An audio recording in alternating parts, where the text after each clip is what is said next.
right before I was about to go live, the overhead lights in this room went out. So I need to change the light bulb. This light above me is working, and I have the light on the camera.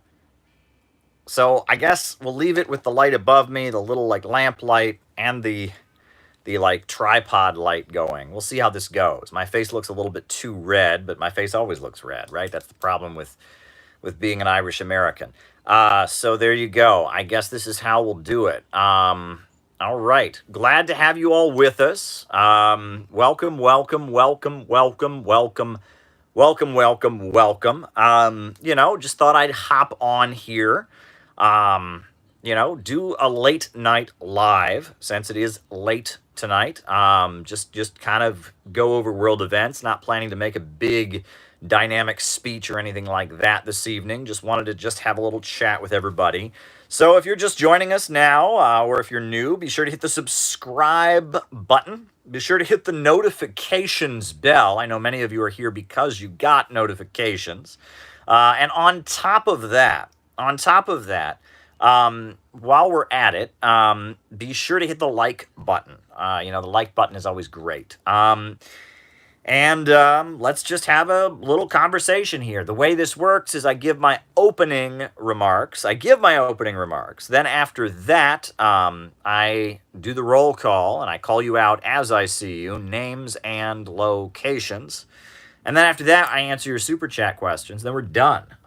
So I will give my opening remarks. Before I do that, I want to let folks know that the next patrons-only stream will be tomorrow night. Tomorrow night, we will have the next patrons-only stream. So if you want to be in on that, you still have time. If you want to join the patron community, just go to the link below, sign up, become part of the patron community. You'll get the link. And then tomorrow evening, we'll have an explicitly patrons-only, an exclusive chat just with you, where you can ask me questions. And I come on there, no prepared remarks or anything. It's just you.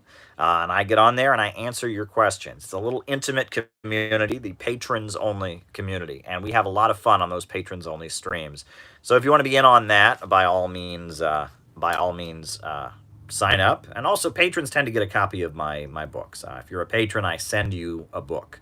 Doesn't always come as quickly as some people would like, but you basically, every time I have a new book, you get a new one. I have a new project in the works. So I'm thinking about writing a book on BreadTube, a short polemic about BreadTube. Since I've spent so much time arguing with BreadTubers, I figure I might as well put it all into context. So that's kind of a new project. We'll see how that goes. A book on BreadTube, a short pamphlet-style book on BreadTube, explaining my basic overall critique of their thoughts, critique of where they came from.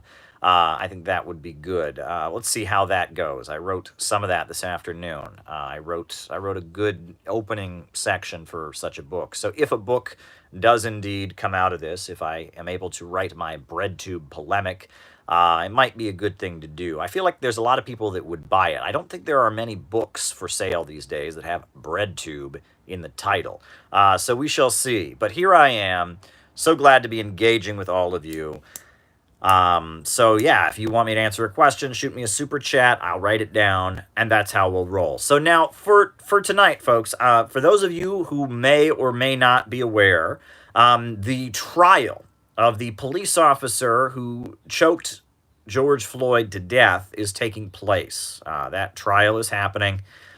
People are looking on at that trial and wondering if there is enough awareness and there is enough anger and there is enough attention being paid that this won't be one of those cases where prosecutors forget how to prosecute, which is what generally happens when cops go on trial for brutality. We remember the infamous Rodney King case where, it was on video what the police did to Rodney King. It was the early 90s. Camcorders were kind of a new thing.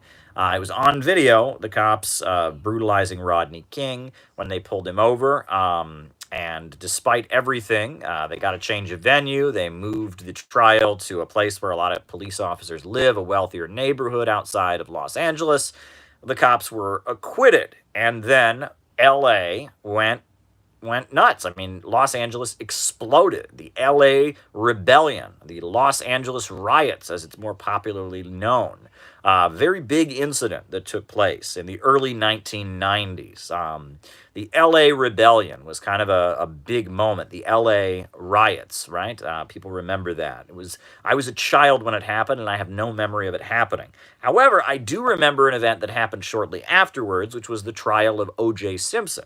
And you'll remember that when O.J. Simpson was on trial, there was a lot of fear that if O.J. Simpson was convicted, there would be yet another LA riot because the black community very much rallied around O.J. Simpson, felt like he was being targeted, felt like the rhetoric in the media was racist. They were playing out the idea that O.J. Simpson, who was a black football player who was married to a white woman, and she was killed, and the media very much, played up, kind of a negative stereotype of a violent black man and a white woman, and the black community kind of rallied around O.J. Simpson. And the atmosphere surrounding the O.J. Simpson trial was very much influenced by the L.A. riots. And after that, you had the very famous, a couple years later, you had the Million Man March. Minister Louis Farrakhan, leader of the Nation of Islam, friend turned enemy of Malcolm X, he called for 1,000,000 men to march in Washington, D.C., a holy day of atonement, D.C. Just a huge, huge outpouring of black nationalist sentiments that happened a little while later. And then a couple years later, about 1 year later, I believe, you had the Mumia Abu Jamal case, where Mumia Abu Jamal, former leader of the Black Panther Party, who I believe was innocent of the crime for which he's been convicted and was facing execution for allegedly killing a police officer. And you had all of Europe coming out against it. You had, you had the Germans, the French, the Italians, the Pope, all kinds of voices speaking up against the execution of Mumia Abu Jamal. You had hundreds of thousands of people pouring into Philadelphia to protest against the planned execution of Mumia Abu Jamal. And then in that moment, suddenly there was a granted stay of execution, and they halted the execution of Mumia Abu Jamal because there was just so much outrage. And that was a very big moment. So it's interesting to think about all of this. I'm reflecting on the politics of the early 1990s while we follow the case with the police officer who choked George Floyd to death. This kind of situation where you have police officers that are brutal to African Americans. You have ongoing situations around that and the tension that's arising. Look, if the police officers who on that video clearly killed George Floyd and he's crying out for his life, and if they are acquitted, it's likely we will see just a huge explosion of popular anger, much like what we saw after the killing itself. And this has been a long-standing reality of the situation in the United States. We've had tension between the African-American community and the police forces in their neighborhoods, and that's been long-standing. I mean, look, that was how the Black Panther Party got started. The Black Panther Party was originally a group of African-American communists. It was Huey Newton and Bobby Seale, who had been members of the Revolutionary Action Movement, RAM, which was a black nationalist communist group, and they started engaging in armed patrols in the city of Oakland, California, in response to police brutality. And they, okay, Franz Fanon, writing it down.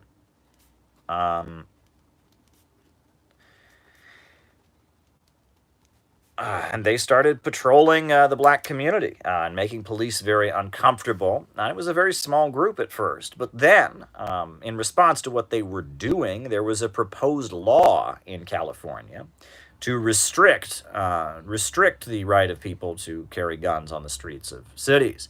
And so the Black Panther Party, they had a demonstration at the California State House, and the media immediately had this image of black men in military-style uniforms with firearms, and it captured the imagination of people all over all over the world. It was a romantic revolutionary image, and that's how the Black Panthers got started. Huey Newton writes about how it was almost psychological by carrying firearms. They were enabling people, they were enabling the black community to see that they were not, their opponents were not all powerful, that they indeed had strength. Keep in mind the worldwide recession in the early 1990s following the stock market crash of 1986. Very good point, David Fox. Very, very good for R.I.P. Elijah McClann. Please talk about him. That situation, you had the Black Panther Party that emerged out of that struggle. The Black Panther Party, they emerged from that. And you have many cases. Look, in the early 1960s, there was a leader of the Progressive Labor Party, which was a communist group in New York City, a guy named Bill Epton. And he was a Maoist communist, an African American. And after the police murdered someone in Oakland, or in Harlem, in New York City's area of Harlem neighborhood, yeah, historically African American neighborhood. People say that 125th Street in Harlem is the capital of Black America. That argument has been made. After the police in Harlem murdered an African American young man, you had Bill Epton putting up posters as a member of the Progressive Labor Party with the names of the police officers and wanted for murder. And so there was a big rebellion, some rioting that broke out in the aftermath of that. So they put Bill Epton of the Progressive Labor Party on trial for inciting a riot with those posters. Bill Epton, you can read Bill Epton's speech to the court. He basically used the court in New York City. He knew he would be convicted. He didn't consider it to be a fair trial. Slovoy Zizek. So he actually used his trial to make a communist speech, and you can read it. It's on the internet. It was published as a pamphlet, Bill Epton's speech to the court, and he basically talked about Marxism-Leninism and used the trial as a platform to preach Marxism-Leninism. It was quite an interesting case. So this is an ongoing situation in the United States: the police repression of the black community, as well as the resistance of the black community to that. It's ongoing. I mean, it's an ongoing situation. What is particularly unique about the current moment is that the black community in the United States has been facing police brutality and Jim Crow segregation and lynching and, all kinds of horrors. Meanwhile, what's happening now, though, is that in the last few years, we have seen an escalation, you could say, of the political repression and police state repression among the white community, right? We've seen police officers starting to kill white people. We see these no-knock raids. And I think that this means that the door and the potential of solidarity, black and white unite and fight, is bigger than ever. Everywhere I go in this country, whenever I travel around doing stories, I go to conservative areas, I go to liberal areas, I go to, urban centers, I go to rural areas. Everyone feels the government is out of control, that our rights are being stripped away. Everyone feels the government works for a group of rich people and doesn't care about the average Americans. The only question is, what do you do about it? What's the answer? Well, I'd say the answer is socialism. I say the banks, factories, and industries and major centers of economic power should be reorganized to serve public good and not profits. We should have a society where the means of production are organized to serve the people, and we should dismantle imperialism and have a whole new society, a whole new America based on socialism. But there you go. Now, I got a couple super chats here. Uyghur story reminds me of Gaddafi, Viagra story. Leftist needs to remember U.S. humanitarianism. All right. I'll write that down. Uyghurs, Gaddafi, Viagra. Writing it down. Next one. What is the best book on the Russian Revolution? Best book on Russian Revolution. Very good question. Writing it down. Now, in other news, folks, you may have seen... What is the other news? I had some other news I was going to talk to you all about, and now it is slipping out of my head. In other news, yes, In other news, you may have seen that there has been a big rise in anti-Asian hate crimes in the United States. Asian Americans are being targeted by violence. There are two horrendous videos from here in New York City. Just horrendous. One video is a 65-year-old, very short Asian American woman. And she's just standing there. And this very well-built African American man punches her, kicks her, and once she's on the ground, he starts stomping on her. It's horrendous. It's absolutely horrendous. You watch this video. And the most disturbing thing is the video is from like inside of the building. And there's a police officer, not a police officer, but a security guard inside the building who just kind of stands there and looks on. It's really awful. All right, synthetic left. BLM narrative. It's just horrendous. There's another case that happened. It was on the subway. And an Asian American man is just being violently attacked. And all these people on the subway are yelling, but they're not, doing anything, and they're not intervening. And I think that the reason they're not intervening is because standard operating procedure, we know the reason they're not intervening. A lot of people are looking at, why aren't they doing anything, right? Why aren't they doing anything? Well, the reason, folks, no one wants to say this, but the reason that they're not doing anything is because in New York City and in most of the country, standard operating procedure is to arrest all parties involved. And the people on the subway are probably going to work, and they've got kids, and so they see someone being beaten up. They see a fight happening, and they see someone being viciously attacked, and they know that if they were to step in, when the police got there, everyone would be going to jail for 26 hours, and they want to feed their kids, right? And that when you create an atmosphere where people are not able to intervene in situations like this, right? Look, right, that security guard, right? If he had stepped in, if he'd stepped out of his workplace and gone and intervened, when the police got there, which they would have gotten there, that woman would have had to file a police report as she's getting her medical information, the police wouldn't have just arrested the perpetrator if he was still there. They would have arrested that security guard, because it's standard operating procedure to lock up, to arrest and take to jail every person who's involved.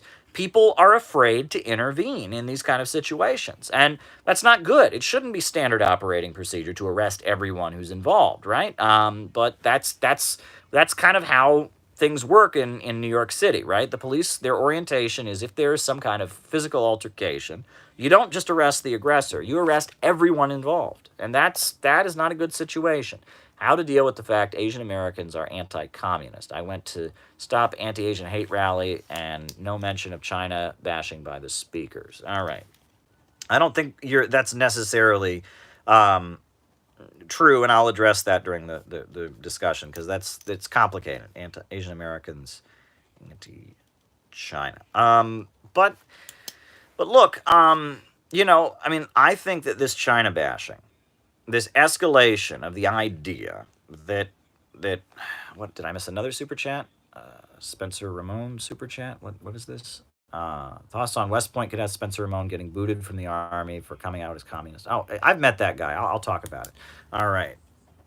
Spencer Ramon. Was it true USSR planned to nuke China in the 60s to prevent their accusation of nukes? USSR planned to nuke China. All right.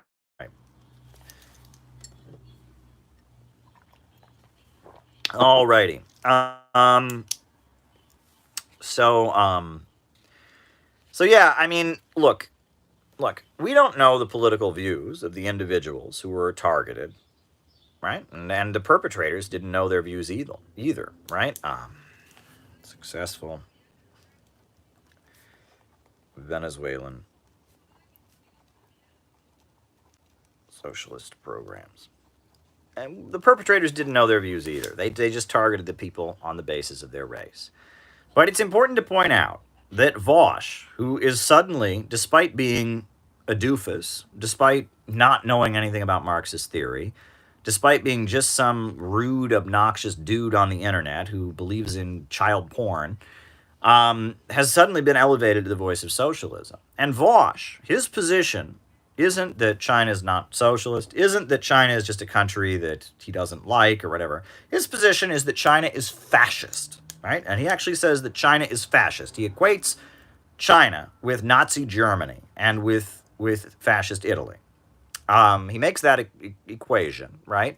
And he argues that anyone who defends China or has a sympathetic view to China is a fascist. And furthermore, and I called him out on this, and is he advocates violence against anyone perceived as fascist, right? So basically, the position of Vosh, now, to be fair, his position is not that you should go around randomly beating up Asian Americans. His position is you should go around randomly beating up anyone who is sympathetic to the Chinese government. And he has a huge platform, and he's considered a voice of socialism. Now, these Asian Americans are being targeted. Is it possible some of them are sympathetic to the Chinese government? It's possible. We don't know that, though. There's many that aren't, right? There's many Asian Americans that aren't, right? You got the Falun Gong cult that's like the most fanatical anti-China group, right? There's many Asian Americans, Japanese Americans and Chinese Americans do not like each other, right? I mean, there's historic tension between Japan and China. So we don't know, right? The targeting of Asian Americans, right? I mean, it's racism. It's just plain racism, right? Now, obviously, it's pretty clear that the blaming of China for COVID has escalated this. But you have to remember, a lot of folks, a lot of these racist folks are not targeting Chinese Americans. They're just targeting Asians in general, right? A lot of Americans think all Asians are Chinese, etc. Do you think the CIA targets left-wing celebrities? Okay, all right.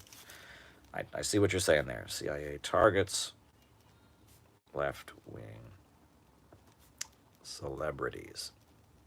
Yeah, I mean, so, Vosh is on there basically saying that if anyone says anything sympathetic to China, it's your duty as a leftist to violently attack them, right? And that you're an Antifa hero, right? If there's somebody who is sympathetic to China, you're an Antifa hero if you punch them in the face. Now, he's not saying that anyone who's Asian you should do that to. He's saying that only people that are sympathetic to China.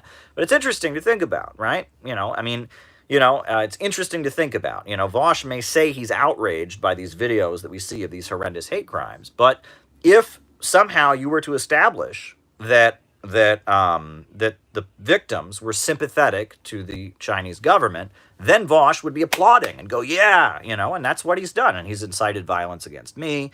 He's inciting violence against all kinds of people. I mean, he's inciting war against China. I mean, that's basically what he's trying to do by saying that China is somehow the equivalent of Nazi Germany because it's trying to deprogram people who've been brainwashed by Wahhabi terrorists.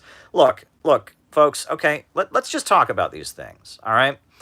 Now, in France, there were a number of French children who ended up in ISIS.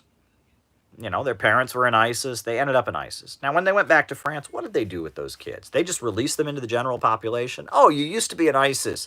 Now you're not. Have a good life, kids. No, they're not stupid. They had a de-radicalization program in France where French children that were in ISIS got de-radicalized. That's what they did, right? They de-radicalized them.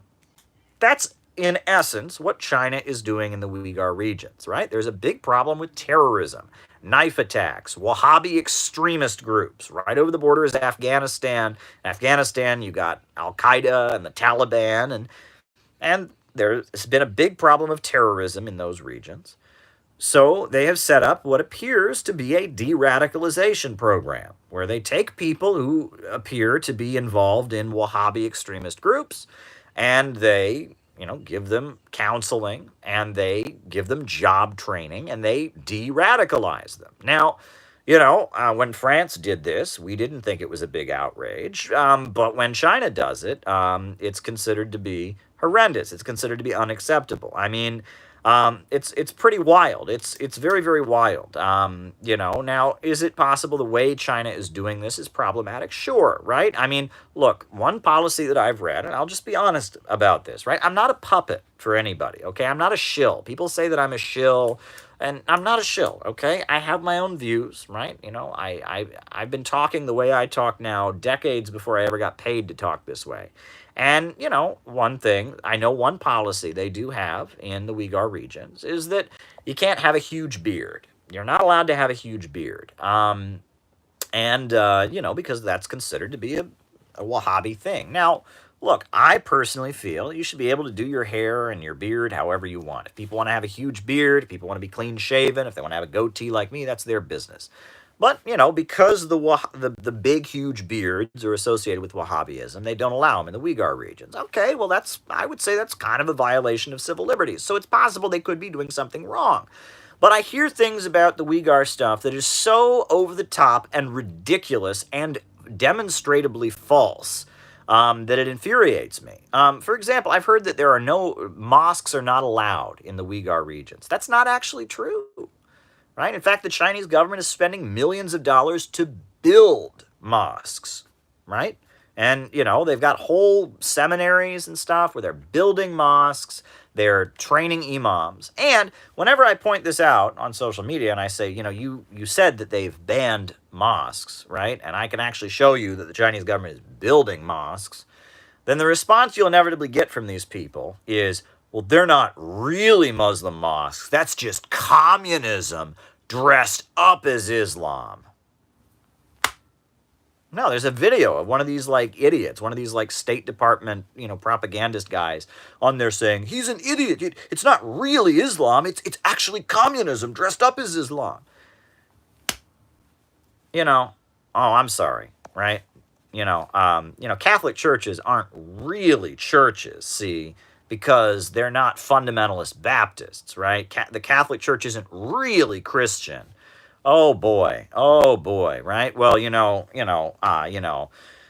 Jesus, the Presbyterian Church is not really a Christian church because they baptize infants, and clearly when you're a baby, I'm sorry. When he says they're destroying all the mosques, and you go, that's not true, and you point out he's a big fat liar, and then he says, oh, well, none of those mosques count because they don't have explicitly my interpretation of the religion. Look, I'm not a Muslim. I am not in a position to tell anybody who is a true and who is not a true Muslim. But when you start saying, oh, they have mosques, they're just not the right kind of mosque, I'm sorry. At that point, you lost me. At that point, you don't deserve to be taken seriously, okay? If I were to tell you that churches in the United States were illegal, and someone said, really? Because there's a Catholic church there, and there's an Orthodox Christian church there, and I said, oh, well, those aren't real churches. See, Catholics are not real Christians. Only I am. And that's interesting because when people start talking that way, right, when the mosques that they're building in the Uyghur regions aren't real mosques, they're actually communist, it makes me start to wonder, what kind of Islam would the people talking that way think is real Islam?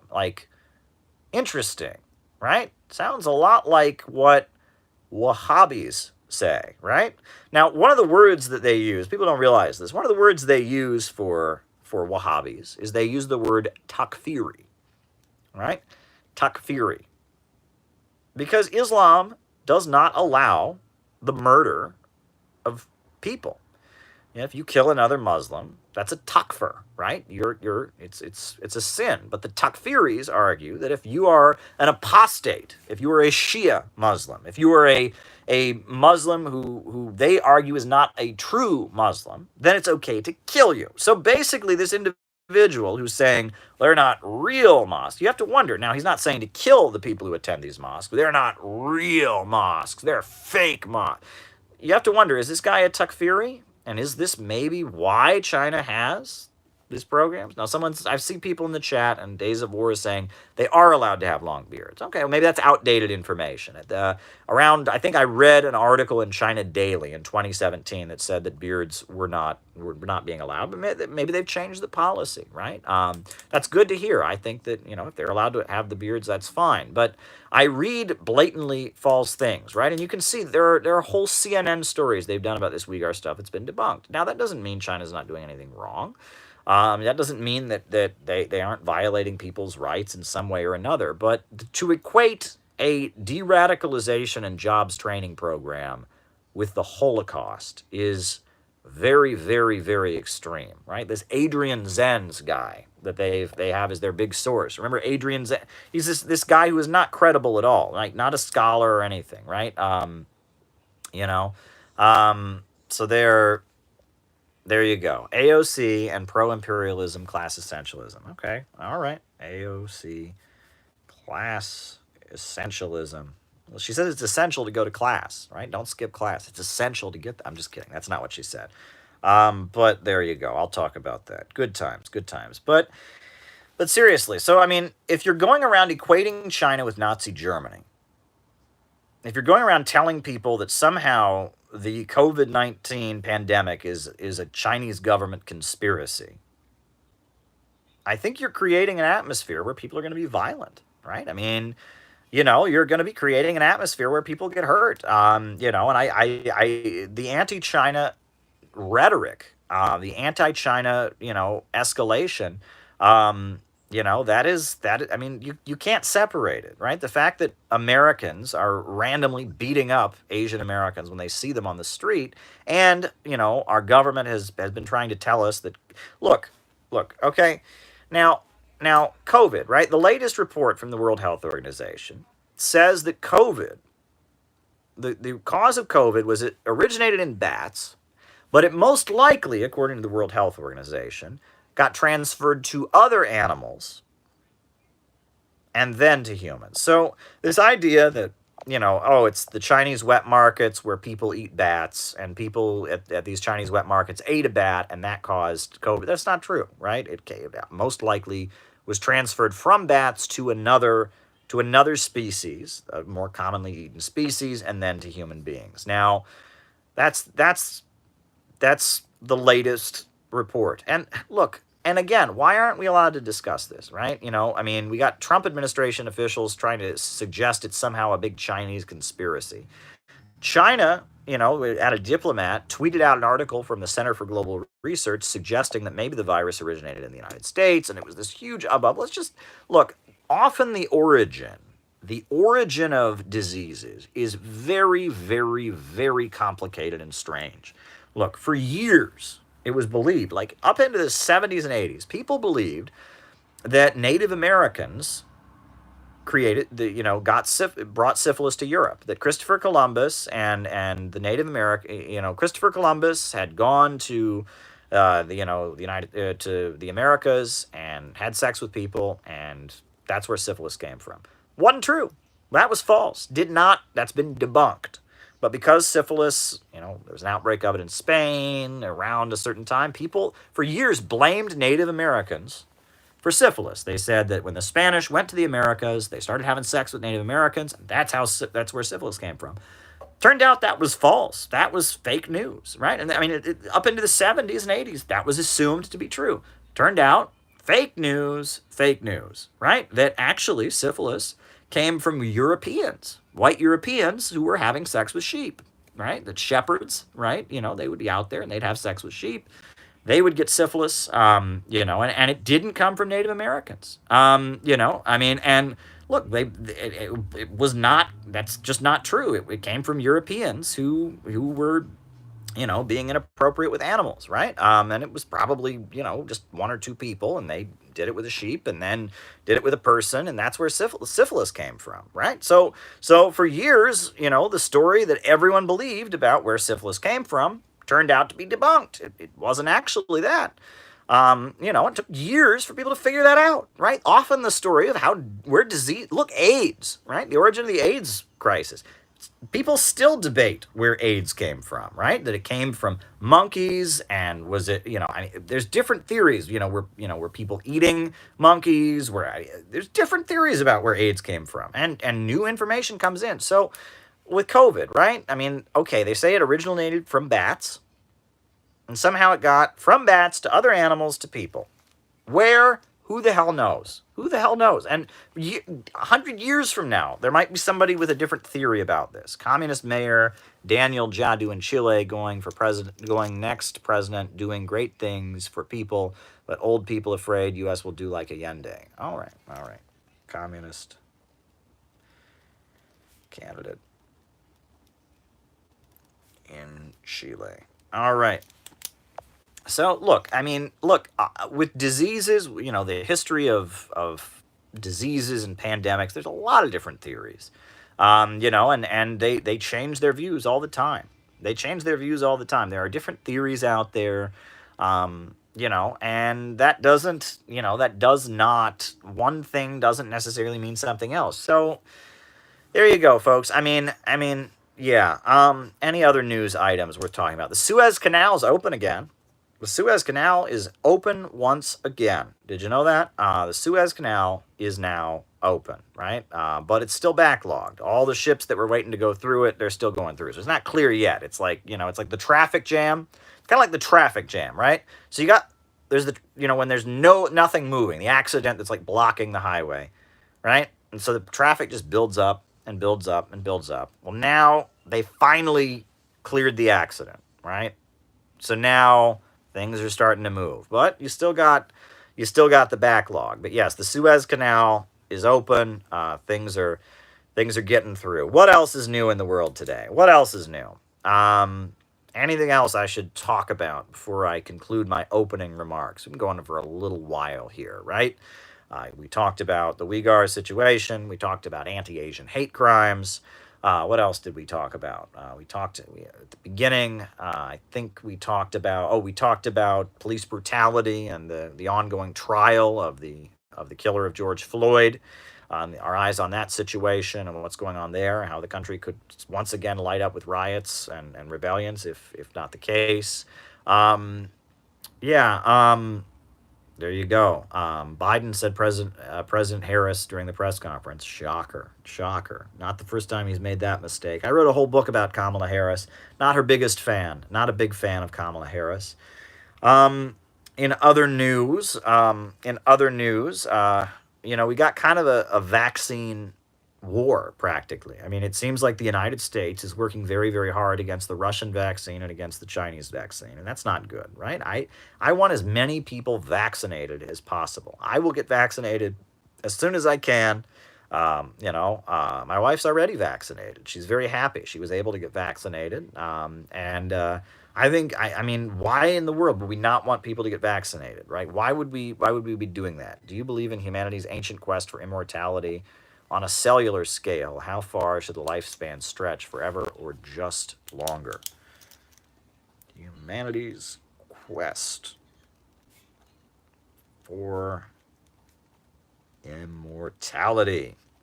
Alrighty, wrote it down. So there you go. I am all for the vaccine, and I cannot understand for the life of me why anyone would be against, Russia or China's vaccine because of where they came from. They work. The vaccine works, right? I mean, they clearly work. Some see suppression of Marxist dissidents in the PCR as proof the CPC elite doesn't believe in your own ideology. Your thoughts?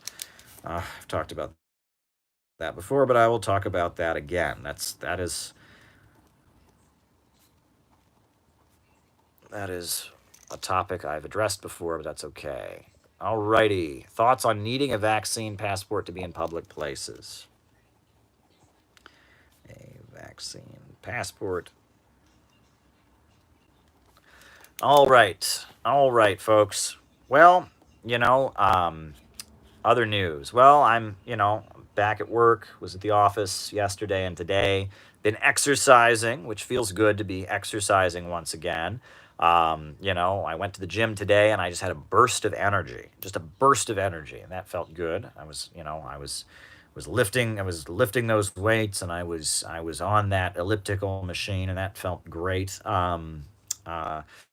We keep doing these lives and conversations. We keep having a good time on doing that. I'm concerned about anti-Asian violence. I'm concerned about the economic situation. And I'm seeing the need to continue to study Marxism. I'm just going to say this because it just bears repeating, right? I've said it many times before, but, BreadTube. One of the things that they have done, British Hong Kong Mao era. One of the things that they have done, when they say that socialism is just worker cooperatives, when they say shit like Marx wasn't a statist, that is really, really deadly. And it is a total distortion of Marxism, right? The Communist Manifesto, Marx very clearly says the proletariat will centralize the means of production into the hands of the state. He says that, right? Frederick Engels, the proletariat seizes the means of production as public power, right? China Iran deal, right? I mean, it's very clear. And if you read Marx, right, you read Capital, right, anti-BDS Zionism, the right-wing cancel culture is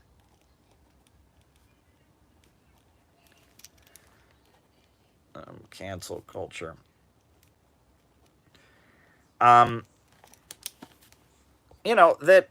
if you read Marx, the problem with capitalism is not just the inequity of the worker-employer relationship. That is an aspect of it, right? That under capitalism, you have two classes, two great hostile camps, the bourgeoisie and the proletariat. The bourgeoisie owns the means of production. The proletariat sells their labor power in order to survive. The Communist Manifesto says they must sell themselves piecemeal as a commodity, right? They live only so long as they work and work only so long as their labor enriches capital. The proletariat, the working class, and the capitalist class, the owners of the means of production, right? The factory owners, etc., right? Now, the division between the owning class and the working class, the bourgeoisie and the proletariat, that is one aspect of the problem with capitalism. But that is just one aspect. That's just, if that was the only problem, if capitalism, the only problem with capitalism was some people own factories, some people work in them, if that was it, there's a problem with it. The bourgeoisie don't just own the factories. The bourgeoisie own the factories and utilize them to make profits. Funny how brutal jihadist activity seems to conveniently strike areas the West wishes to destabilize. Is there any connection? All right, jihadism, areas West destabilizes. All right. If that was the only problem, then capitalism would be quite stable. The problem is the bourgeoisie, they own the means of production. And they don't just own them because they feel like it. They own it to make money. Right? It is their private property, and they are utilizing the labor of the worker in order to make products, in order to make a profit.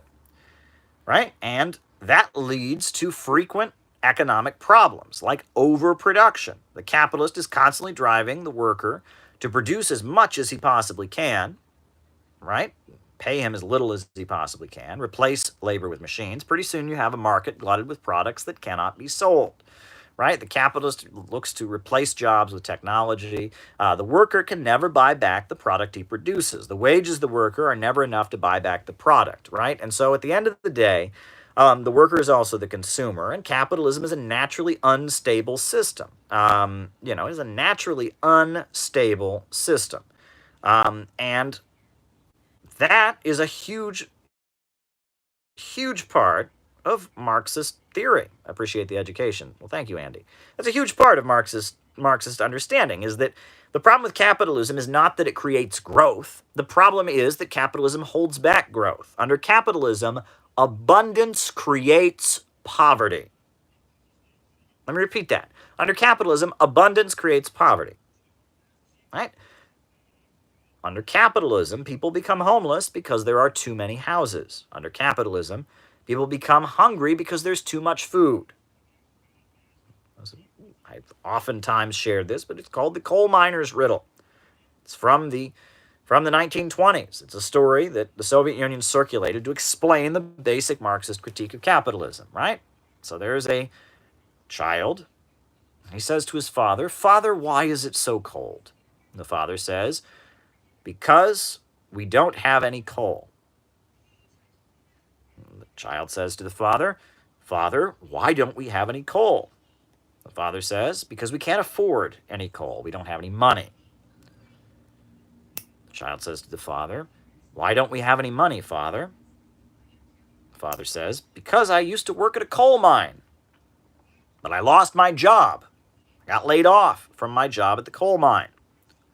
The child says, Father, why did you get laid off from your job at the coal mine? The father says, because there's too much coal. That's capitalism. Right? It is when coal is being produced, not so people can heat their homes, but so capitalists can make money selling it. You have a situation where the capitalist is driving production as much as he can, eliminating labor, driving wages down, laying people off. And you have a situation where people are cold because there is too much coal, right? Like this is capitalism. This is the irrationality of profits in command. The means of production, the banks, the factories, the coal mines, the big box stores, the restaurants, the telecommunications manufacturers, the airlines, all the major centers of economic power under capitalism are operated in order to make a profit. Frederick Engels, he said, under capitalism, the means of production only function as preliminary transformation into capital. Mao Zedong said capitalism is a system of profits in command. Under capitalism, profits are in command. Under capitalism, the means of production don't do anything unless the person who owns the means of production is going to get more money from it. Karl Marx referred to the general law of capitalist accumulation. What is this? It's that the capitalist is constantly driving to make more profits. Why? So he can take those profits and reinvest them to make more profits, and reinvest them to make more profits, and reinvest them to make more profits, right? And then if at any point the capitalist stops doing this, his enterprise falls apart. And that the general law of capitalist accumulation leads to the centralization, right? It leads to monopolies, because eventually some companies go out of business and you get one or two big companies in every major field because of the general law of capitalist accumulation, right? This is the nature of the capitalist system. Poverty amid plenty, right? The general law of capitalist accumulation, overproduction, the boom-bust cycle, frequent gluts.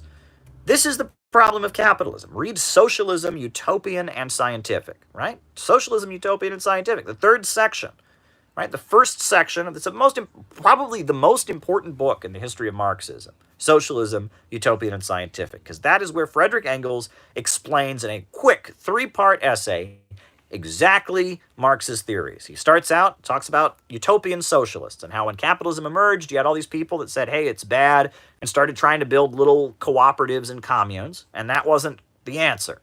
And then he talks about philosophy and dialectics and dialectical materialism. And from there, the third chapter, he explains Marxism, scientific socialism. And in it, he explains how the capitalist system naturally leads to a boom-bust cycle and economic problems, and how the solution is the banks, factories, and industries being taken under state ownership, the working class seizing control of the government, taking control of the means of production, and organizing the economy rationally, right? Frederick Engels uses the term production upon a predetermined plan. And that results in more growth, right? The means of production then, because they're no longer held back by the irrationality of profits in command, they can expand even higher. And that leads to the ultimate stage of communism, a stateless, classless world where the need for a state fades away, the inequality fades away, right? You read that. If these bread tubers think that all Frederick Engels must have said in that book is, oh, there's workers and capitalists. That's not fair. That's not the Marxist critique. And the problem with the bread tube shallow understanding, where they think all Marx said about capitalism is some people work in the factories, some people own them, that's not fair. He did say that, but it's so much more than that. Then they think, oh, the answer is just worker-owned enterprises. The answer, there's this stupid video of this stupid kid who's like, that says to Ben Shapiro, what if all my friends want to get together and open a pencil factory, and we'll share all the profits, it'll be fun, right? And that's what they think socialism is. They think socialism is you and your friends get together and you open a pencil factory and you share the profits. Yay, it's fun, right? That's what they think socialism is.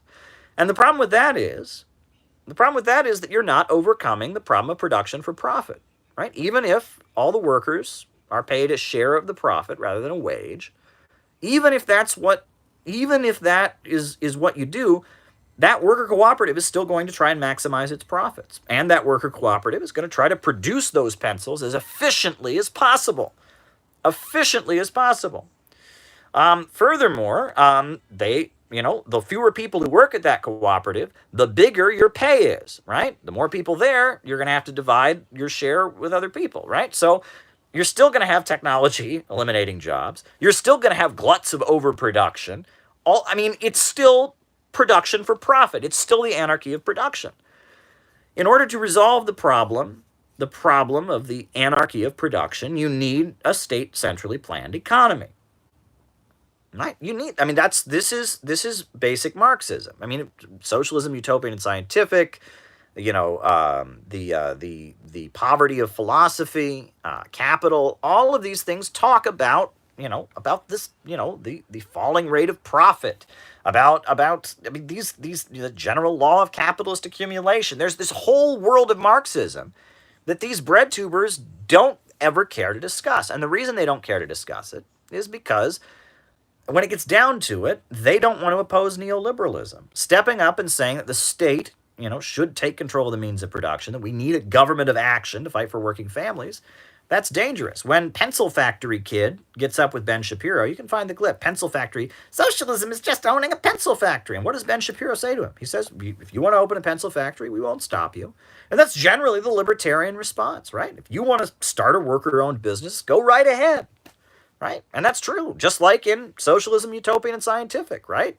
Robert Owen, and he was a utopian socialist. He moved to Indiana, and he set up a colony called New Harmony. Did anyone stop him from doing that? No. Why would they, right? Utopian, look, if you want to, go and start a commune with your best friends and share everything, no one's going to stop you from doing that. That's not the solution, right? The solution is an economy that is not organized according to profits. But that is a threat to capitalist power. And these bread tubers don't want to challenge capitalist power, right? They just want to start, say, look, we've got this more efficient way of running a company where there's profit sharing. That's basically what they're saying is just start a work. They don't want actual class struggle. They think class struggle is fascism. Now, someone's mentioning, and I don't normally respond to people in the chat like this, but someone's mentioning the Critique of the Gotha Program. And that's a very important pamphlet by Karl Marx that also rips breadtube to shreds. The Critique of the Gotha Program, right? In Germany, there was a group of people who eventually formed the Social Democratic Party of Germany, and they had a convention in Germany, and the program of the convention was called the Gotha Program. Karl Marx ripped the Gotha Program to shreds. He wrote Critique of the Gotha Program. I quote that document a lot. Thoughts on whether the United States would cease to be a formal democratic country. Oh, okay. USA.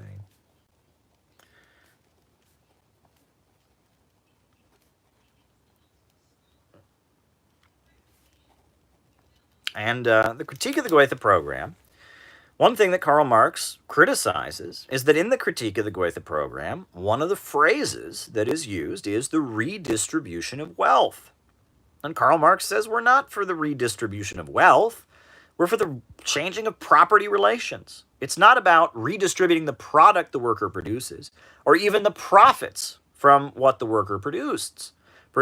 It's about changing the way products are produced. It's about having, an economic system where the means of production are organized to serve public good. And that just, this idea, a lot of people have this idea, they think socialism is taxation. That's what Republicans think. They were protesting Obama. Socialism is just, these taxes are socialism. And you got Bernie Sanders, socialism means we tax corporations and give people health care.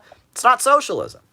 Marx explicitly, in Critique of the Gotha Program, explains that is not socialism. Socialism is when the means of production are controlled by society and function in a rational and planned way. So redistribution of wealth, lose that phrase. Socialism is not the redistribution of wealth. And as I've pointed out, the redistribution of wealth happens under every system, right? There's always some level of redistribution of wealth. The streets, that's redistribution of wealth, right? They tax guys like me and who live in New York City, and with our tax money, they pave the streets. Right? Every society, to some degree or other, has redistribution of wealth. Socialism is a change in property relations. Furthermore, furthermore, Karl Marx talks about how the only way you can achieve communism, the higher stage of communism, is through a vast expansion of material abundance. I have screenshotted this quote from the Critique of the Gotha program and tweeted at breadtubers so many times. BreadTube doesn't believe in growth. They think growth is bad. I've heard them even argue that, the problem with capitalism is it's always having growth, right? And we have too much stuff, and it's bad for Mother Nature and global warming. We should all be poor, right? And capitalism is bad because people buy things. And I mean, BreadTube wants people to be poorer. They want to reduce consumption because they think, that it's bad for Mother Nature, right? They buy into the Malthusian argument. There's too many people in the world, overpopulated. That's not Marxism. That's not Marxism. Karl Marx makes clear the only way the higher stage of communism can be achieved, the only way you can get a society with no state, the only way you can get a society with equality, with total equality, is with vast material abundance. And that's what changing property relations is about. By making the means of production no longer function according to profit, by having the means of production rationally organized by a state central plan, having production upon a predetermined plan, as Frederick Engels puts it, you can then raise living standards so high that inequality withers away, that the division between mental and manual labor goes away, that people no longer have to work. Technology increases to the point where people only work because they feel like working. Labor becomes life's prime want, as Karl Marx puts it. And then furthermore, from each according to his own ability, to each according to his needs, right? That the road to eliminating inequality is not redistribution of wealth. It is rational central planning of the means of production to raise wealth so high that people no longer have a need to hoard. It's not about redistribution of wealth. It's not about making everyone equal. And it's certainly not about reducing consumption and trying to make people poor because global warming and humans are a cancer, blah, blah, blah. It's about increasing wealth in society so high that inequality withers away. There's the notion being spread that Xi Jinping's cracked down on corruption. All right. Xi cracked down on corruption. Right? This is... Right? Go and read it for yourself. Read Socialism, Utopian, and Scientific. And if you think that Socialism, Utopian, and Scientific is all about it's just about how we need worker cooperatives because it's unfair that there's capitalists and workers, you're delusional. That's clearly not what that pamphlet, the most important pamphlet in the history of Marxism, is about. Right? Go and read the Critique of the Gotha program. Right, where Karl Marx, rips to shreds the Weimar or the Gotha program or the Social Democratic Party of Germany, and says, no, we don't believe in redistribution of wealth, and no, inequality, the only way to have total equality is with a vast expansion of wealth. These breadtubers have no fucking clue what they're talking about. They haven't read Marx. They've listened to a lot of online lectures, and they're poisoned by pro-imperialist thought. Americans and others in the North who don't care about the suffering of the global South. All right. Solidarity with global. All right. And this is the problem. Go and read the Critique of the Gotha program.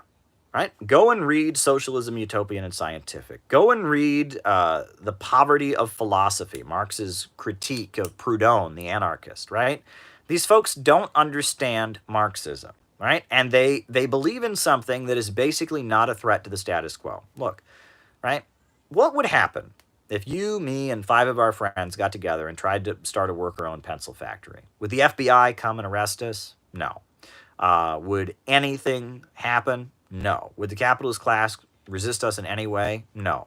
I mean, there might be some pencil factory owners who might be thinking, oh, they're competitors, and might be worried we might displace them. Other than that, no one would care, right? And that's what BreadTube wants to make sure that we do. That's basically what they want to make sure.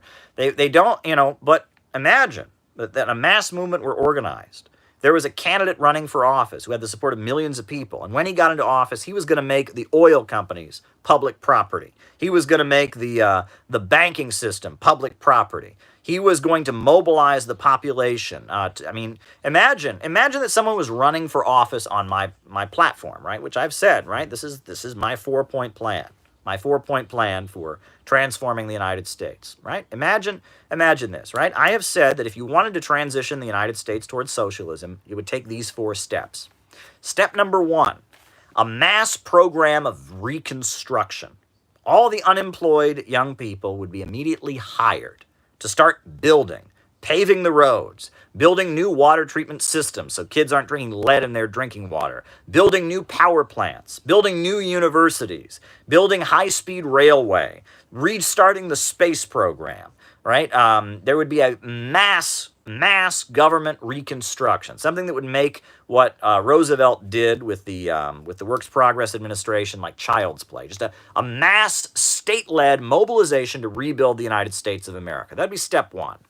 Step number 2, in order to pay for it, oil and natural gas and coal and timber and all the natural resources of the United States would become public property. Instead of private owners making money off of our natural resources, the American people, all the people of the United States, would profit from all the natural resources of the United States. Oil, coal, timber, natural gas, all these things would become public property, and we would use the profits from our natural resources to pay for the reconstruction of the country. Number 3, public control of banking, right? The lending of money, the purse strings, would be centralized in the hands of the state. If you want a loan to start a small business, instead of going to a private bank and convincing them they'll make interest and profits on it, you go to the community, right? Whether it's the local community, federal community, and the government has control of the purse strings, right? The state controls the lending of money. Get rid of the Federal Reserve. We'll be printing our own money. We'll have state control of the lending of money. And with government control of lending of the money, the state will have the ability to pump credit in and out of different corporations, different communities, strategically for the overall benefit of the community. 4, enacting an economic Bill of Rights, guaranteeing everyone the right to a job, housing, education. Those 4 steps, now, in and of themselves, they would not be socialism. Conceivably, one could have those 4 steps and not have socialism. However, the mobilization of working class power that would be necessary to enact those 4 things, you would have to roll back all the power of big oil companies. You'd have to roll back all the power of big banks. You would have millions and millions of Americans mobilized by the state to rebuild the country. Carrying those things out would ultimately result in so much working class power being built that you would have socialism. It's what you could call a transitional program. I don't talk about people I work with. I work with that person, so I don't talk about them. Now, that would ultimately result in a huge mobilization of working class power. And at that point, if you were able to enact those 4 things, that would be a huge change in U.S. society. Now, the point I was making before was, if such a mass movement existed to carry out those 4 demands, there would be a huge amount of resistance from the capitalist class. They would fight it like crazy because their very power would be threatened. Could you imagine public ownership of banking, public ownership of oil, a mass mobilization program to rebuild and reconstruct the country, an economic Bill of Rights, the right to housing, the right to education, the right to work, right? If you were to do that, the ruling class would fight it like hell.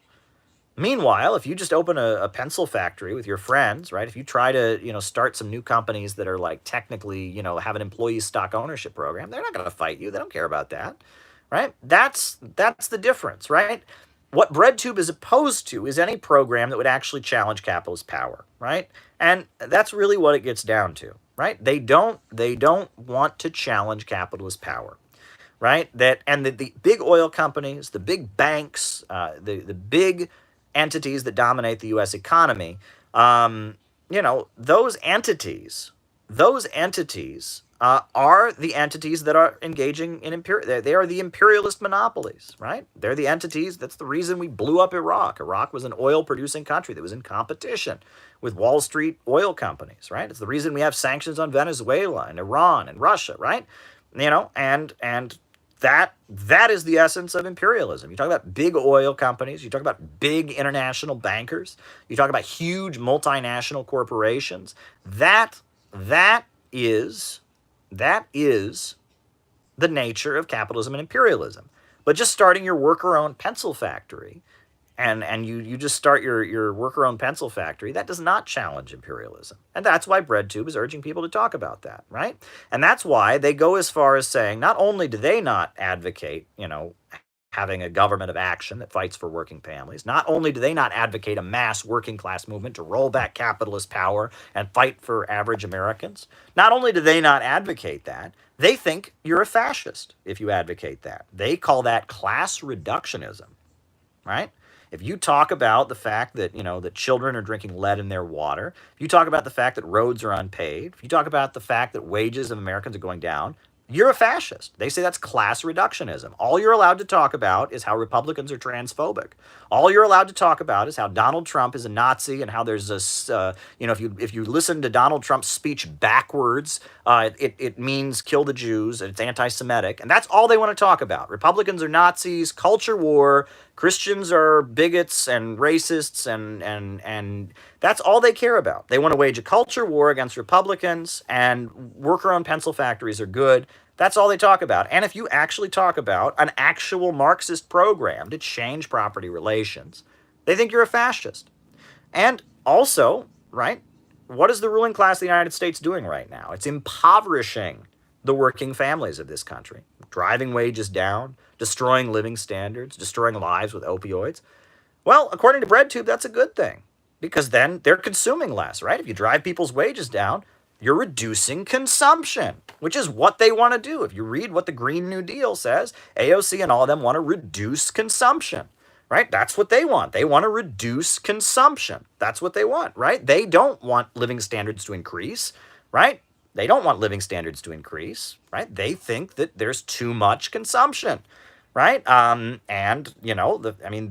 want to reduce the population. They want to reduce living standards. They think if you demand economic things like higher wages and education and jobs and better communities, then you're a class reductionist and you're a fascist, right? They think growth is bad, right? Because it's an affront, it violates their Malthusian belief there's too many people in the world and there's too much stuff being produced.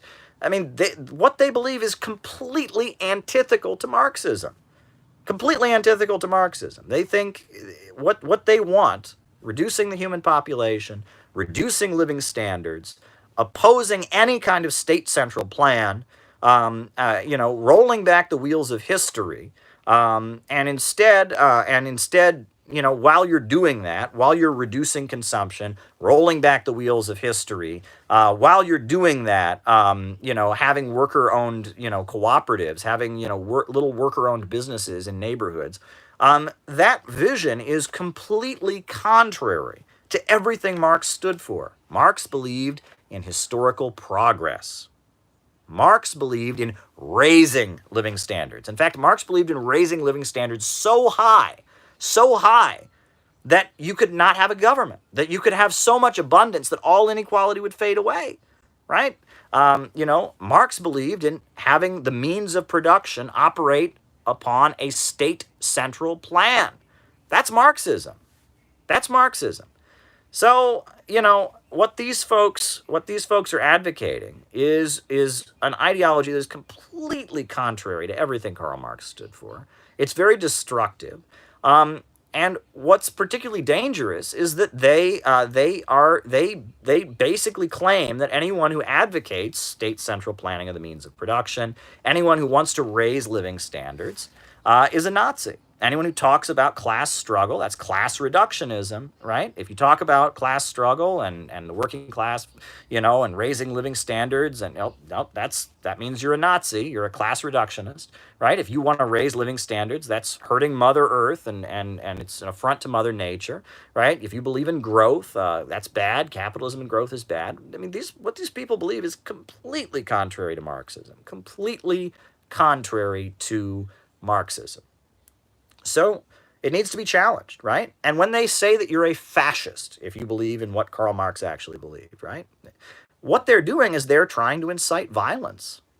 That's what they're basically trying to do. They want to incite violence against anyone who actually believes that, right? Just like they call China fascist, right? China's not fascist. China's a socialist society, where they're raising living standards by the state controlling the means of production. But they say China is fascist because it's not a bunch of worker-owned pencil factories, and because they believe in growth, right? And because they believe every CIA propaganda lie against them.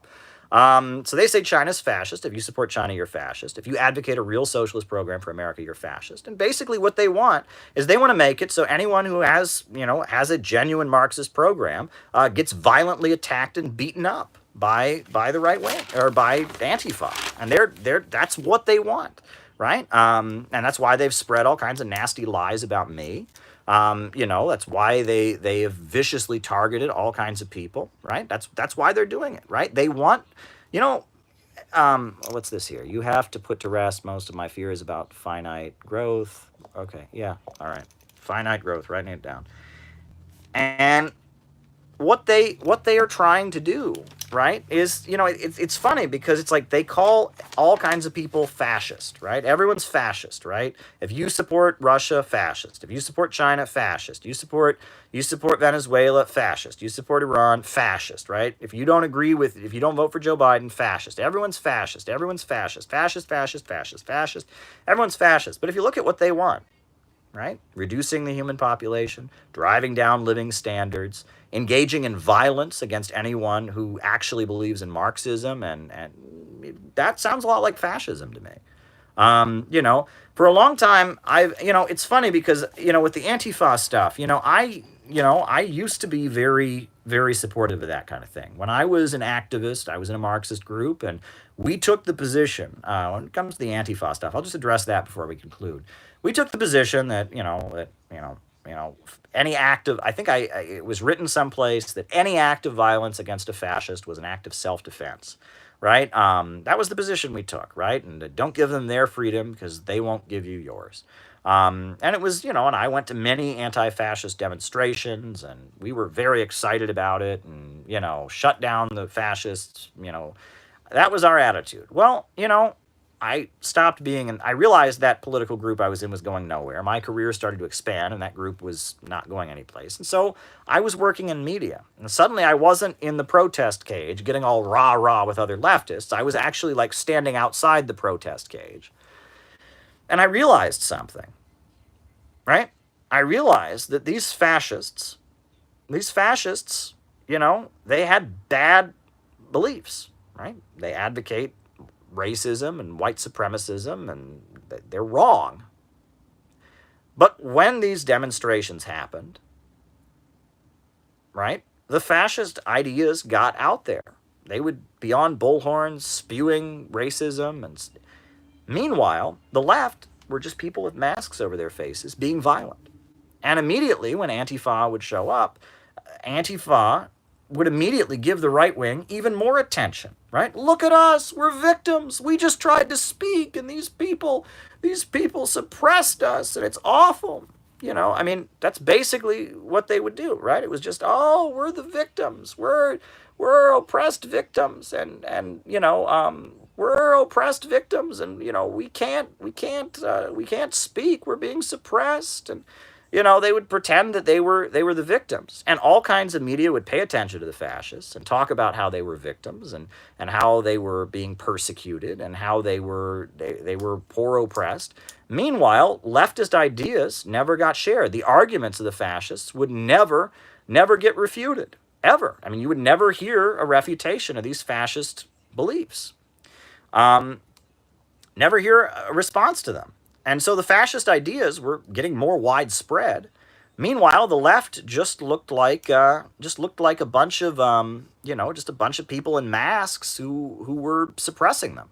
And it was not good PR for the left. And I saw that, and I saw this is dangerous. These fascist ideas are spreading, and the left just look like the people in masks that are just, they're just shutting down these people that want to spread their views. Do you remember this counter-demonstrator alt-right element existing at Occupy? I don't. Okay. Alt-right Occupy counter demo.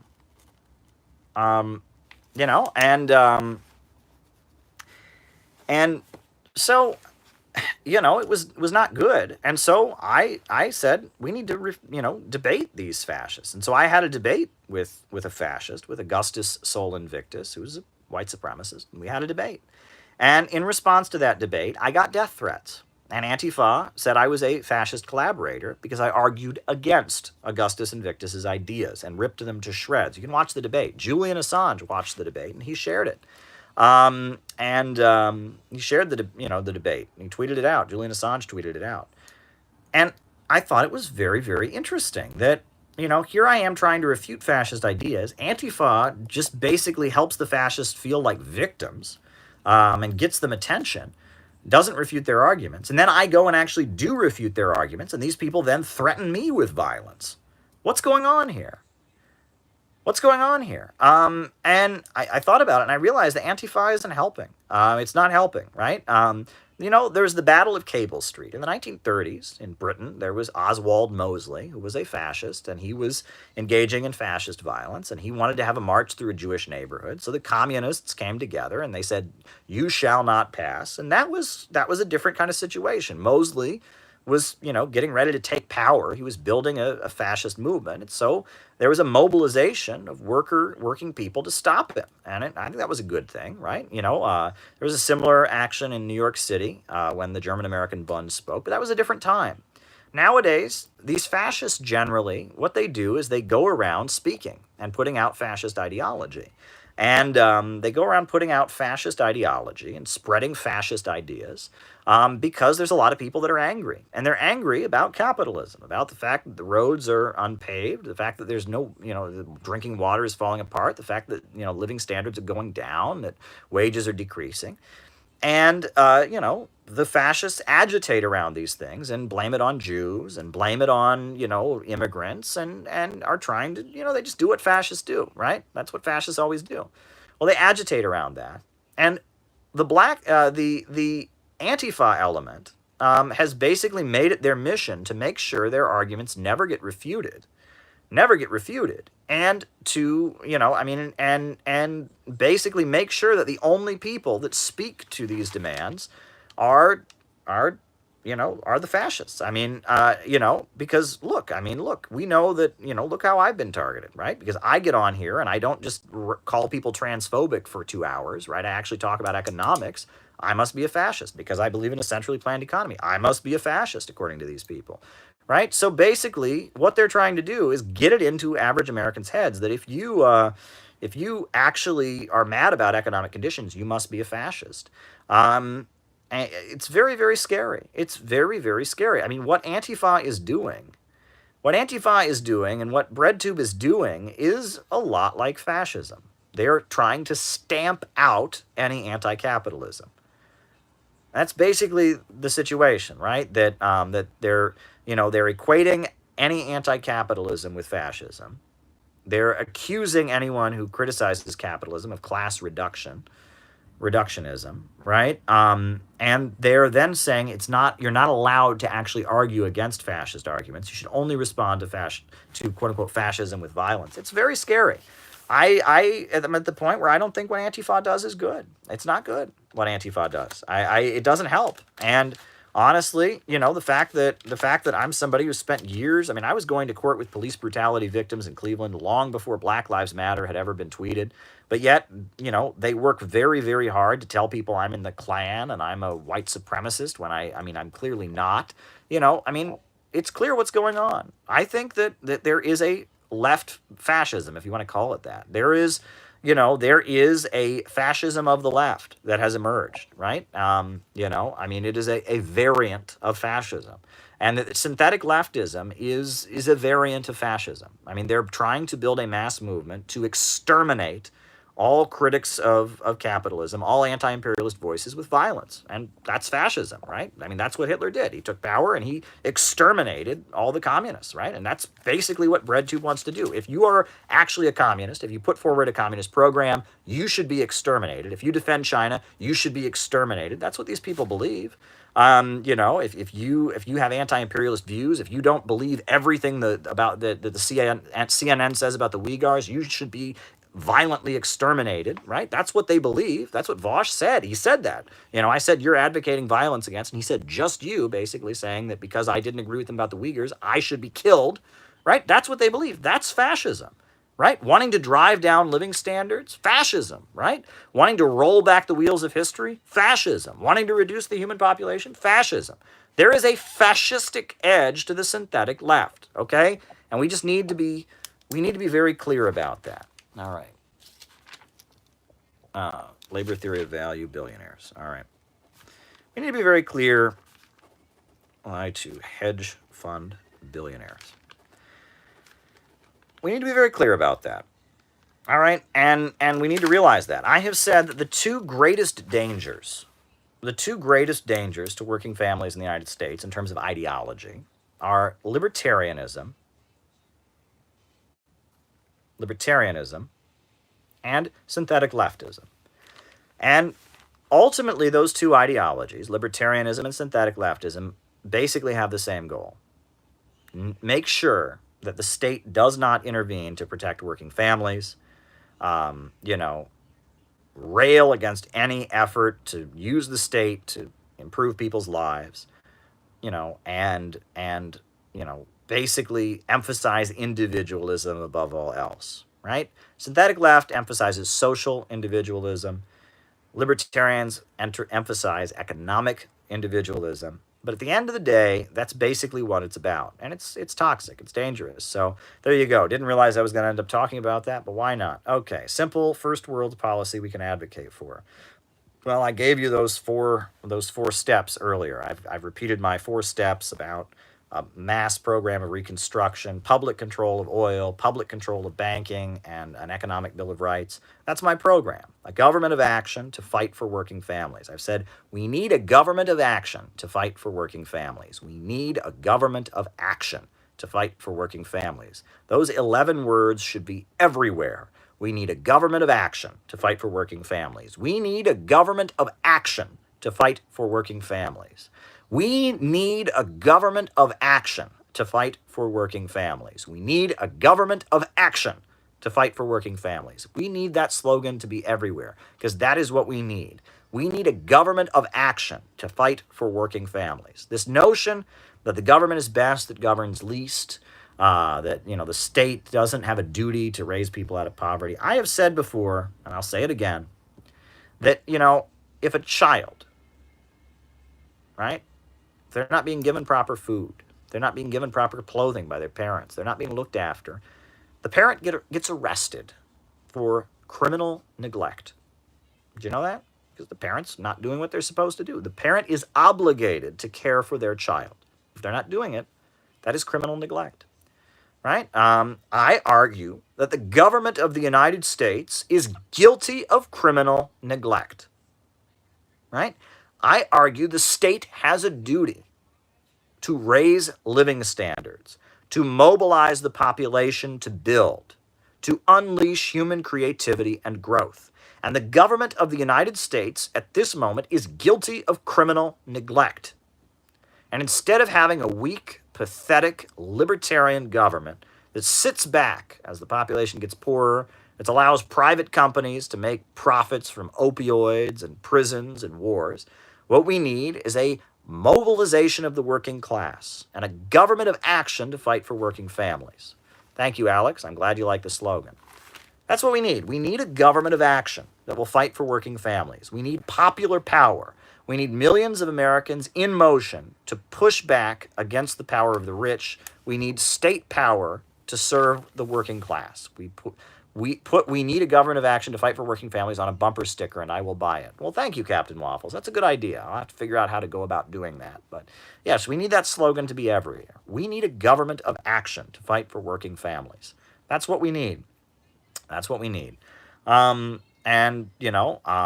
That's absolutely what's needed. We need a government of action. And if a government of action were created, I'm convinced it would be a transition towards socialism, right? It wouldn't in and of itself be socialism, right? It would be, a program on which a mass working class movement could take control of the state, And when the mass working class movement took control of the state, it would only be a matter of time before the centers of economic power were essentially organized to serve public good, and that state was controlling the economy. YouTube far right has scrambled my brother's brain and turned him into a self-described fascist who admires Mussolini. Could good books fix this? I would recommend. I would recommend if your brother read Fascism and Social Revolution by R. Palm Dutt. I would recommend your brother read some of the writings of Italian communists about how horrific Mussolini really was. Mussolini was an awful leader. I mean, and I've read Mussolini's autobiography, and I'll just end my opening remarks by saying this. Mussolini's autobiography is sickening. And I have it. If I was next to my bookshelf, I'd pull it out and read you a section. Mussolini, he was a socialist, but he supported World War I. He quit the Socialist Party. He started his own party. And if you read his autobiography, his critique of the Socialist Party is simple. They weren't violent enough. I mean, that's basically what it all boils down to. The Socialist Party wasn't violent enough. He says that, the blood is what turns the wheels of history.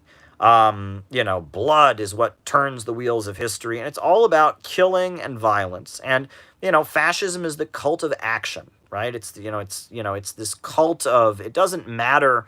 It doesn't matter. Might makes right, right? Might makes right. Strength, admiring strength. Fascism appeals to. You think about there's a great example, right? There's a very good Disney cartoon that was made during the Second World War that talks about, what fascism is. And it talks about in Nazi Germany how a rabbit is eaten by a wolf. This rabbit is eaten by a wolf. And then they ask the school children, what do you think about this story? About the rabbit being eaten by a wolf. The school children are told, who do you feel sorry for? And they say, we feel sorry for the poor rabbit that's been eaten by this wolf. And they say, no, you must feel sorry for the wolf because the rabbit resisted and was depriving the wolf of his natural rights and superiority. Right? You think about Ayn Rand, who admired William Hickman, who strangled his own wife. Ayn Rand's book, The Fountainhead, there's a character who breaks into a woman's apartment and violently rapes her. Right? That fascism is appealing to people's desire to sympathize with the overdog and to not sympathize with the downtrodden, to not sympathize with the oppressed, right? Fascism is about appealing to people's desire to sympathize with the oppressor and with the bully and with the powerful, right? And there's an element of that on the right. There's people on the right I've met people on the right that they just can't stand to ever feel sympathy or compassion for anybody. If someone's poor, it must be their fault, right? If someone's suffering, it must be their fault. And it's like they feel like if they were to feel any compassion or empathy for anyone who's low income, then suddenly they'd be infected and they might become low income themselves. It's really deeply sad, right? It's when people are deprived of the ability to feel empathy. And that's how the Holocaust was able to happen. That's how, when you take away any people's ability to feel any empathy, to feel any basic human solidarity, that's how horrendous crimes can happen. Funny thing, I was about to ask what fascist Italy's futuristic aesthetic was about and why it was different than Japanese Nazi medieval aesthetic. Well, I'll write that down because Nazi aesthetic versus Italian futurism. So there you go. Folks. I think that's my opening remarks for tonight.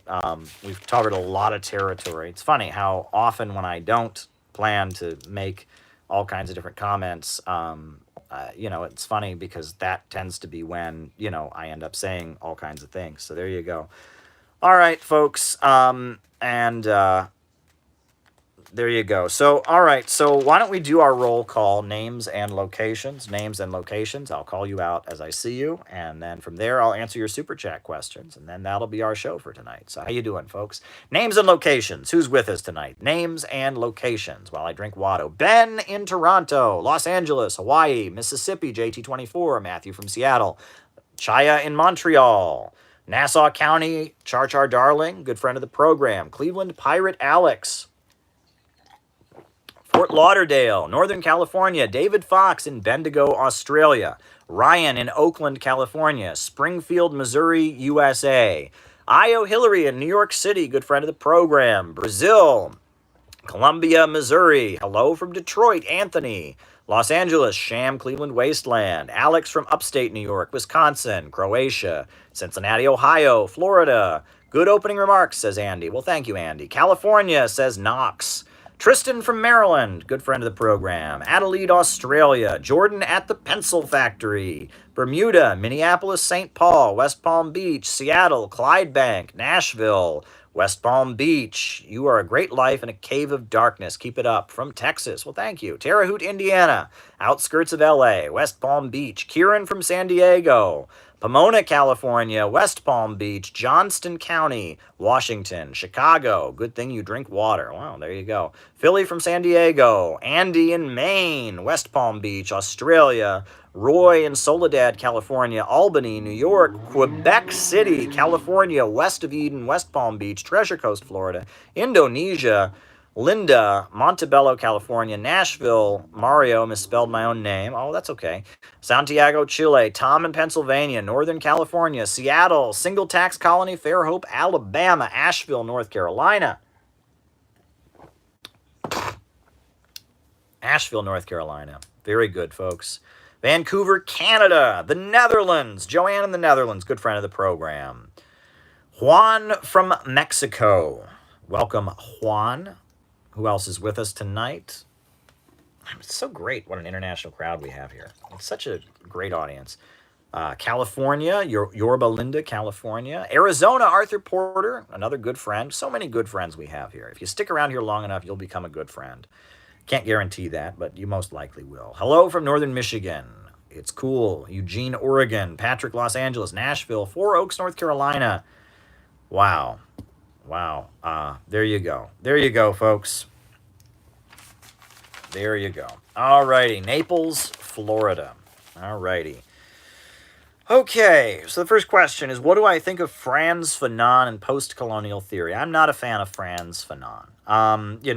Post-colonial theory is very important, and I know Franz Fanon was a big inspiration for the Black Panthers, and Huey Newton really liked Franz Fanon. But overall, Franz Fanon, I believe, there's a number of people who have kind of tried to show there was some CIA support. He was into propaganda of the deed. He drew heavily from George Sorel, and it was a very psychological theory. There was kind of a romanticization of violence, and I'm not into Franz Fanon. I tried to read Wretched of the Earth so many times, and it's not my cup of tea. I'm not into Franz Fanon. There's a lot of great anti-imperialist writers from that time, and I know that there's a lot of very good people who took inspiration from Franz Fanon. But my understanding is that there was a deep state, faction that supported Franz Fanon, and that overall, his theories are, his romanticization of violence and drawing from Sorel, propaganda of the deed, that's not my kind of thing. So that's my opinion. I'm just being honest with you. But maybe I'm missing something. I don't know enough about Franz Fanon, honestly. I have a copy of Toward the African Revolution. I have a copy of Wretched of the Earth, and maybe I just haven't given it a proper try. I mean, I could be wrong, right? Because I know many people I know were very impressed with Franz Fanon, but there you go. Next question, Slovoy Zizek. Zizek, I saw his movie, The Pervert's Guide to Ideology. There's this little tiny movie theater in New York City that showed his movie, The Pervert's Guide to Ideology, I enjoyed. It was very entertaining. He gave kind of a Marxian psychoanalytical analysis of movies, and I've seen him speak a few times. And, you'll get kind of a vague Marxist understanding from Zizek, right? You'll get a vague Marxist understanding. And it'll be more of a cultural understanding. Zizek will talk about mass marketing. Zizek will talk about how state violence is an important thing to understand when you understand violence. But Zizek is very anti-China. And Zizek, he kind of admires the socialist countries, but kind of doesn't. And he will say some of the most over-the-top anti-communist things. And I don't know. he's entertaining. You can learn from him. I wouldn't learn Marxism from Zizek. I would be entertained by him. I might pick up some vague Marxist concepts. If you want to read Marxism, I would recommend you read William Z. Foster.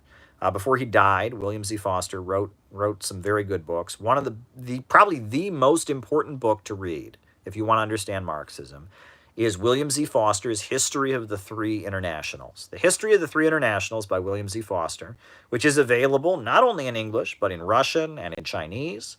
Someone texted me a picture of a Chinese edition of it they found in a library recently. William Z. Foster's History of the Three Internationals is the most important book on the history of Marxism. If you read that book, you will understand Marxism.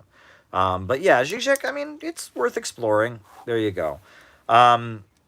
Someone compared some of the stuff about Uyghurs to the claim that Gaddafi about Viagra. So I don't know if people remember this. Back in 2011, when the United States was trying to build the case for war against Libya, Susan Rice and a number of people accused Gaddafi of handing out Viagra to his soldiers so they could rape women. And Democracy Now! Repeated this, and it was on Democracy Now!, and Susan Rice said it, and it was a big fat lie. It wasn't true, right? And Amnesty International investigated it and discovered it was not actually true. And Democracy Now!, like a little late, they apologized for it. They apologized for saying it because it turned out not to be true. Well, a little too late, right?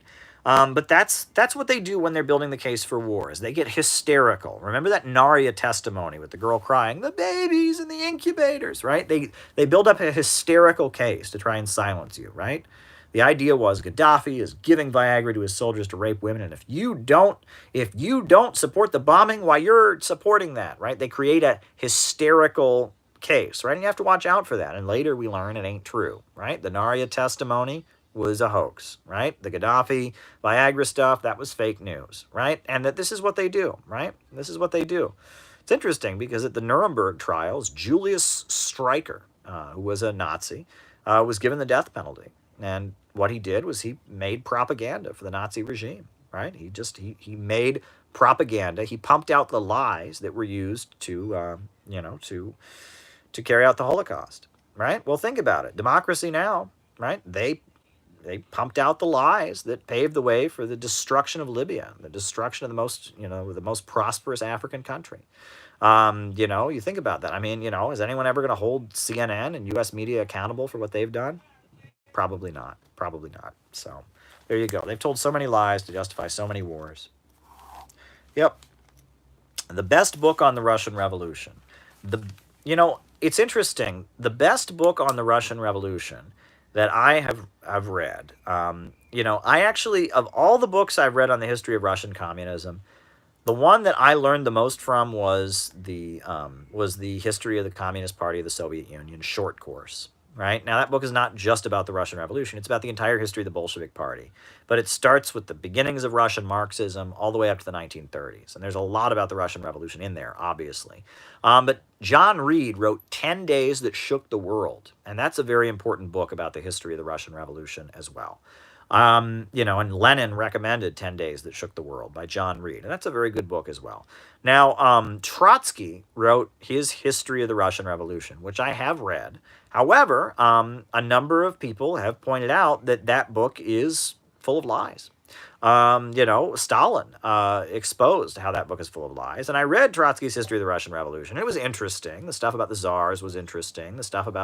But he spends a lot of pages trying to argue, the Bolsheviks were not a revolutionary party until Lenin came from exile. It's like the Bolsheviks were sellouts and phonies, and they weren't really revolutionary until Lenin showed up and whipped him back into shape. And it's funny when you read that, you're like, wow, the Bolsheviks were just awful until Lenin came back from exile with his April thesis and whipped him into shape. That's interesting.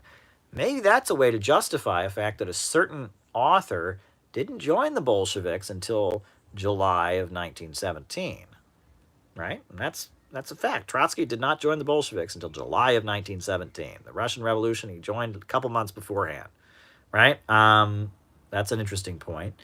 Another thing about Trotsky's History of the Russian Revolution is that Trotsky repeats this story, this claim, right? There's actually an essay by Stalin criticizing, the pamphlet Lessons of October by Trotsky, and the history of the Russian Revolution, where Trotsky makes this claim that the workers, that the Bolsheviks didn't want to take power, but then they were having their central committee meeting, and then a worker burst in and told the Bolsheviks that if they didn't take power, there would soon be an uprising, whether they would like it or not. And then the Bolsheviks changed their mind and were going to take power. Well, that's ridiculous. And Stalin says that's absolutely ridiculous. That didn't happen. The Bolsheviks didn't have meetings at some place where a random person off the street could just burst in and tell it. And that's a fable, right? It sounds good. It sounds exciting, right? That the Bolsheviks didn't want to take power, but then a worker burst in and told them that, if they don't take power, the workers will rise up without them. It didn't happen, right? And that these legends, these kind of myths and legends do develop, in the courses of revolutions, right? But yeah, there's some criticism of Trotsky's history of the Russian Revolution. But honestly, read the criticism of it. But read Trotsky's history of the Russian Revolution. I learned a lot from it. Probably one of the most important points about the Russian Revolution, which is a very important point that was made in the History of the Communist Party of the Soviet Union short course, is that one of the most key events in the Russian Revolution was the Kornilov affair. No one talks about this, right? But it's really, the Russian Revolution happened because of the Kornilov affair, or the Kornilov reaction, it was called. What was that? Right? I talk about this. You want to watch my class? I gave a class, the actual history, the actual nature of revolution. It's on YouTube. It's got a few thousand views. Check it out. But look, so February of 1917, the Tsar of Russia is brought down. The Tsar of Russia was toppled. So you have the provisional government led by Alexander Kerensky. And the provisional government is going to continue fighting the war. Well, Russian society is divided between those who want to continue the war and those who oppose the war, right? And many of the Russian capitalists want to continue the war. Many of the Russian capitalists that are aligned with the French and the Germans don't want to continue the war. So what happened? Lenin was in exile. He was living in Switzerland. Lenin and most of the Bolshevik leaders were living in Switzerland at the time of the Russian Revolution. They were in exile. And German intelligence arranged for them to go back to Russia. All right? Everyone acknowledges this, that the way they were able to get to Russia was because the Germans thought that, hey, if there's a revolution in Russia, they might quit World War I. This Lenin guy leads this Bolshevik party that's against the war. So German intelligence smuggled Lenin through Germany back to Russia. So Lenin got to Russia, and there was a big divide in Russia after the Tsar was toppled in February. And the divide was between, are we going to continue the war or are we not going to continue the war? And the working class largely didn't want to keep fighting in the war. And so you had strikes organized by the Bolsheviks against the war, right? Alexander Kerensky wanted to continue the war, but there was unrest. So General Kornilov, who was a leader of the Russian military, decided that, the provisional government led by Alexander Kerensky was too weak. It was not crushing the Bolsheviks enough, right? The Bolsheviks, were organizing all these strikes and protests against the war. There's instability. There's the Soviets, the workers' councils that have been formed over the course of the revolution. So Kornilov announces basically that he's going to march into St. Petersburg and declare himself the military dictator. And so Kornilov assembled an army and started marching towards St. Petersburg to make a military regime. And he was going to arrest, Alexander Kerensky. He was going to overthrow the provisional government. Now, Kerensky wanted to continue the war. Kornilov wanted to continue the war, but he thought the provisional government was too weak. So the Bolsheviks mobilized a defense of St. Petersburg. They got all the people of St. Petersburg armed and prepared to fight off Kornilov, to defend the revolution. They mobilized to defend the provisional government, the government that they were always protesting, the government that was continuing World War I. They mobilized a huge armed defense of the provisional government against the Kornilov reaction. So Kornilov's army turned around. People defected. The soldiers, they didn't want to kill other workers. And so Kornilov's reaction was defeated. And it was over the course of defeating the Kornilov reaction that the Bolsheviks pretty soon had a bigger army than the actual government, right? Their army to defeat the Kornilov reaction was bigger, and the actual the military the Russian military started handing over guns to the Bolsheviks, and because the Bolsheviks defeated the Kornilov reaction, they took power it was in September that the Kornilov reaction was defeated. They took power in October. Through the course of defeating the Kornilov reaction, the Bolsheviks, their Soviet, their dual government structure, their military became bigger. It became bigger than the actual government, so taking power, they just took the telegraph offices, seized the Winter Palace, that was it. Right? That's how the Bolsheviks came to power. It was through a series of strategic alliances. First, the Bolsheviks, in February, they aligned with the capitalists who wanted to bring down the Tsar. They fought for democracy against the Tsarist autocracy in February. Then they aligned with the capitalists who were against World War I and with German intelligence, right? I mean, look, it was the German intelligence that arranged for Lenin to be smuggled back to Russia. So they were aligned with German intelligence and with Russian capitalists who were friendly with Germans and didn't want the war to go on. And then they aligned with Kerensky and the provisional government against Kornilov. And it was through this series of strategic alliances with different people that they eventually built up enough strength to take power.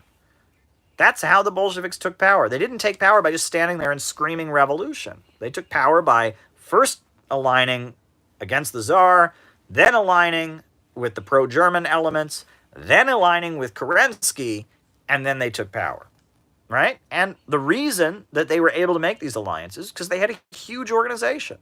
The Bolsheviks had an organization of thousands of people, labor unions, and all of that. And, if you wanted to get shit done, you aligned with the Bolsheviks. They had this big organization that could get shit done. So entering an alliance with the Bolsheviks was something that would benefit you. But eventually, through making these series of alliances, the Bolsheviks grew and they grew and they grew, and eventually they took power.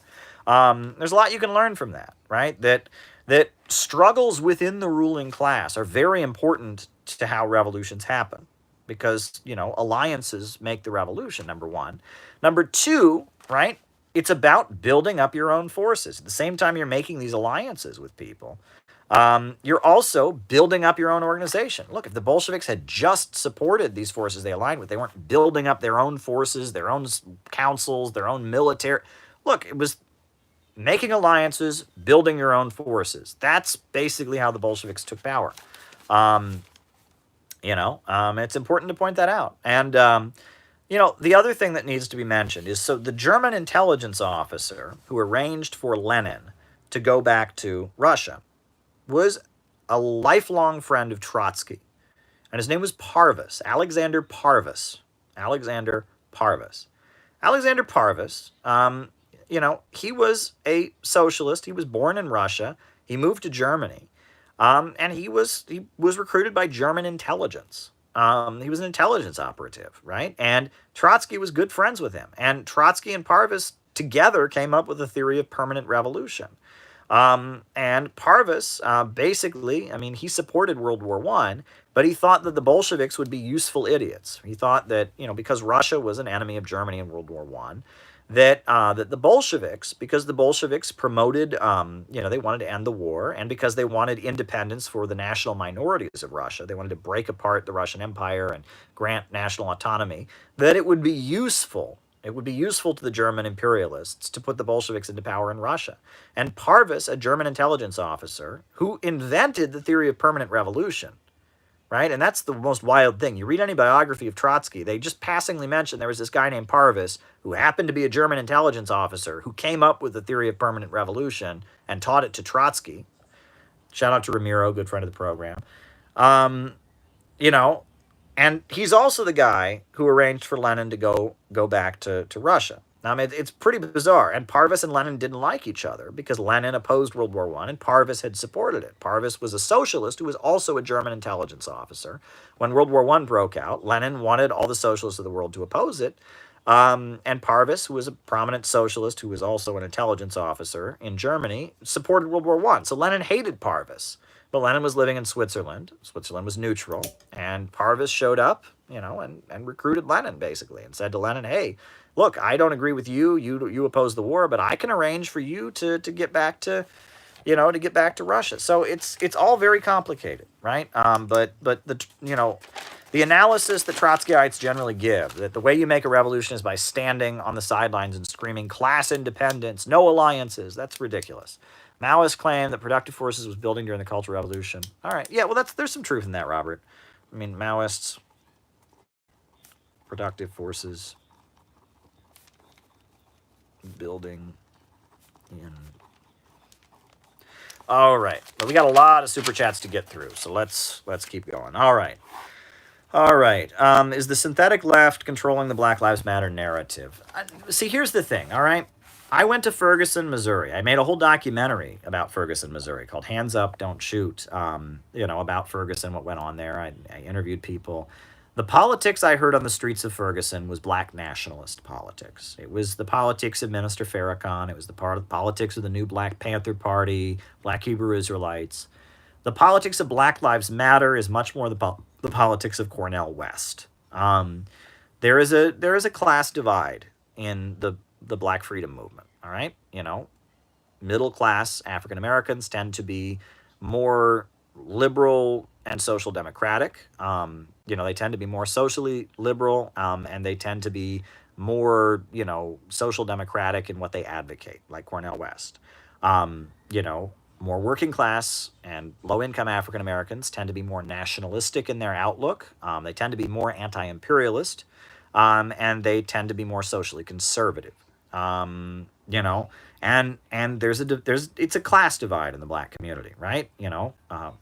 African American folks who attend college and have higher incomes tend to be more like Cornel West. African American folks who are low income tend to be more like Minister Louis Farrakhan. Okay, and that's the reality of it. I mean, and that's the division in the Black freedom movement. It's a class division largely. There are different factions, different sections, and there's exceptions to that. There are some very wealthy African American folks who support Farrakhan. There are some very low income folks, African American folks who support Cornel West. Right? This is a generalization. It's a broad generalization. That tends to be, and what I saw on the streets of Ferguson, Missouri, when I was there and made the documentary and interviewed people, what I saw was the politics of Farrakhan. Black Lives Matter exploded as kind of a national movement shortly after the Ferguson Rebellion. And it was very much the politics of Cornel West. And at the end of the day, Black nationalist politics is very anti-imperialist. Right? Minister Louis Farrakhan marched for Gaddafi, etc. And my belief is that Black Lives Matter Incorporated and like the wider, like CNN endorsed Black Lives Matter movement was an attempt to try and redirect the explosion of anger from the Black community away from Black nationalism and anti-imperialism. The racism and the police brutality and the economic situation, underlying it was going to spark a rebellion. And the fact that Barack Obama was president, he was president in 2014, and things didn't improve for the Black community and things got worse, there was going to be a rebellion. Baltimore was going to happen. Ferguson was going to happen. The question was, when the spontaneous uprising happens, what forces lead it? And because the Nation of Islam is anti-imperialist and sympathetic to Iran and China and Russia, and because most of the forces that are social democratic and in the Democratic Socialists of America, which is where Cornel West, that's the milieu. He's a little more radical than they are, and I like a lot of. Cornel West, I like him a lot more than the other voices in DSA, but. There was an attempt to try and control the narrative, okay? Black Lives Matter is not a conspiracy, okay? And it's important to distinguish between Black Lives Matter Incorporated and Black Lives Matter, right? Black Lives Matter is a hashtag, and it was a rallying cry of the Black community against police brutality, okay? That's what Black Lives Matter was. Black Lives Matter Incorporated is a nonprofit funded by George Soros, okay? Black Lives Matter... The movement, the hashtag, good. Black Lives Matter Incorporated, the nonprofit, not so good. All right, that's my opinion. There you go. Okay, original, writing it down, versus new. Okay, so there you go. Okay, we got to start getting through these because we got a lot to get through here. All right. Someone said Asian Americans are anti-China. Not necessarily. Always learn something new from you. Thanks.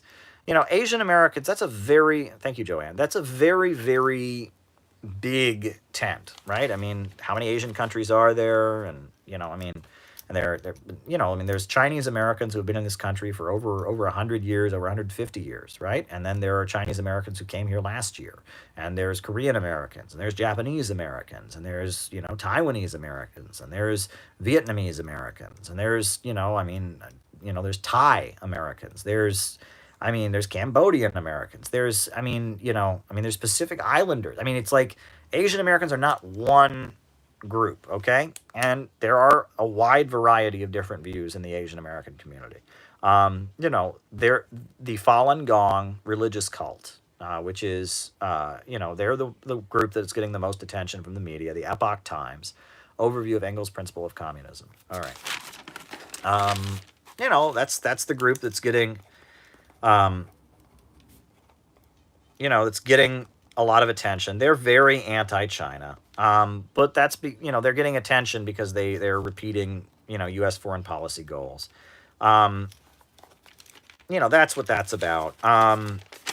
So yeah, there's a lot of different views among Asian Americans, and some Asian Americans, look, I mean, there are a lot of Filipino Americans that are very Republican and conservative, but then there's also a lot of Filipino Americans that are really anti-imperialist because of the crimes committed against the Philippines by the United States. So it's complicated. It's very complicated, and there's probably the reason the person who sent the super chat said there wasn't any talk of the China bashing at this rally against anti-Asian hate that they went to, is because there's divisions about it among Asian Americans, right? I don't speak for Asian Americans, but based on I don't even know that many Asian Americans. I know some, but even based on what I've seen, there are big differences. So there you go.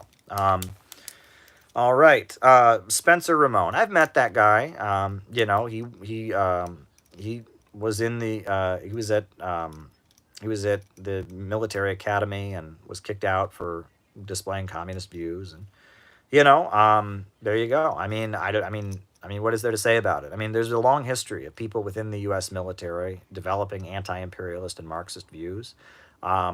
There's a long history of that. So you know, I'm not opposed to that at all, and I think there need to be people within the military and with the government that are sympathetic to socialism. And I don't think we should just cancel anyone who does it. I urge young people, if you ask me my opinion, I would say don't join the military. I don't think it's a good choice. I know so many people who regret having done it. But at the same time, I don't think we should cancel the soldiers. I don't think we should think of them as bad people. They're workers. They're workers. You know, and we should, you know, get them to understand why the imperialist system is bad. Get them to, you know, support our views. Almost everyone in my community is against the new Iran-China 25-year agreement. They also argue that wherever China has gone, they've indebted China and their economy has been ruined. Is this true? Okay.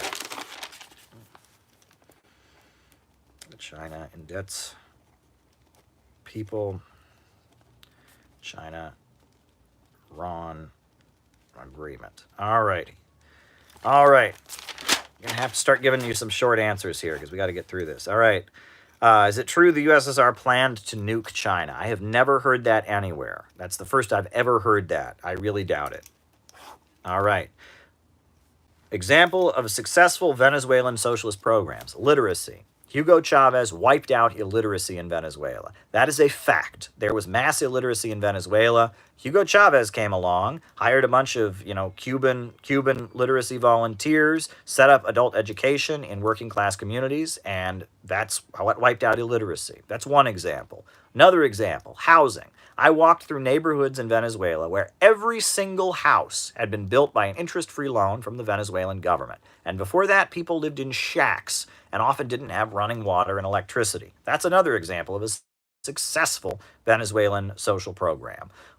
Mass universities. You know, a huge number of universities were built by the government of Venezuela, Hugo Chavez. They built far more universities in the country. That's another example. Infrastructure. I mean, a lot of roads have been built, you know, by Bolivarian socialism in Venezuela. So, you know, yeah, there have been many successes, right? You know, people talk about the food crisis. Well, the food crisis was imposed on them, right? The fact that the oil prices dropped significantly, plus the USA set up sanctions that made it, you know, so countries couldn't sell them food in line with U.S. sanctions. I mean, it was largely a result of U.S. sabotage. Corruption was a factor as well, unfortunately. But yeah, there you go.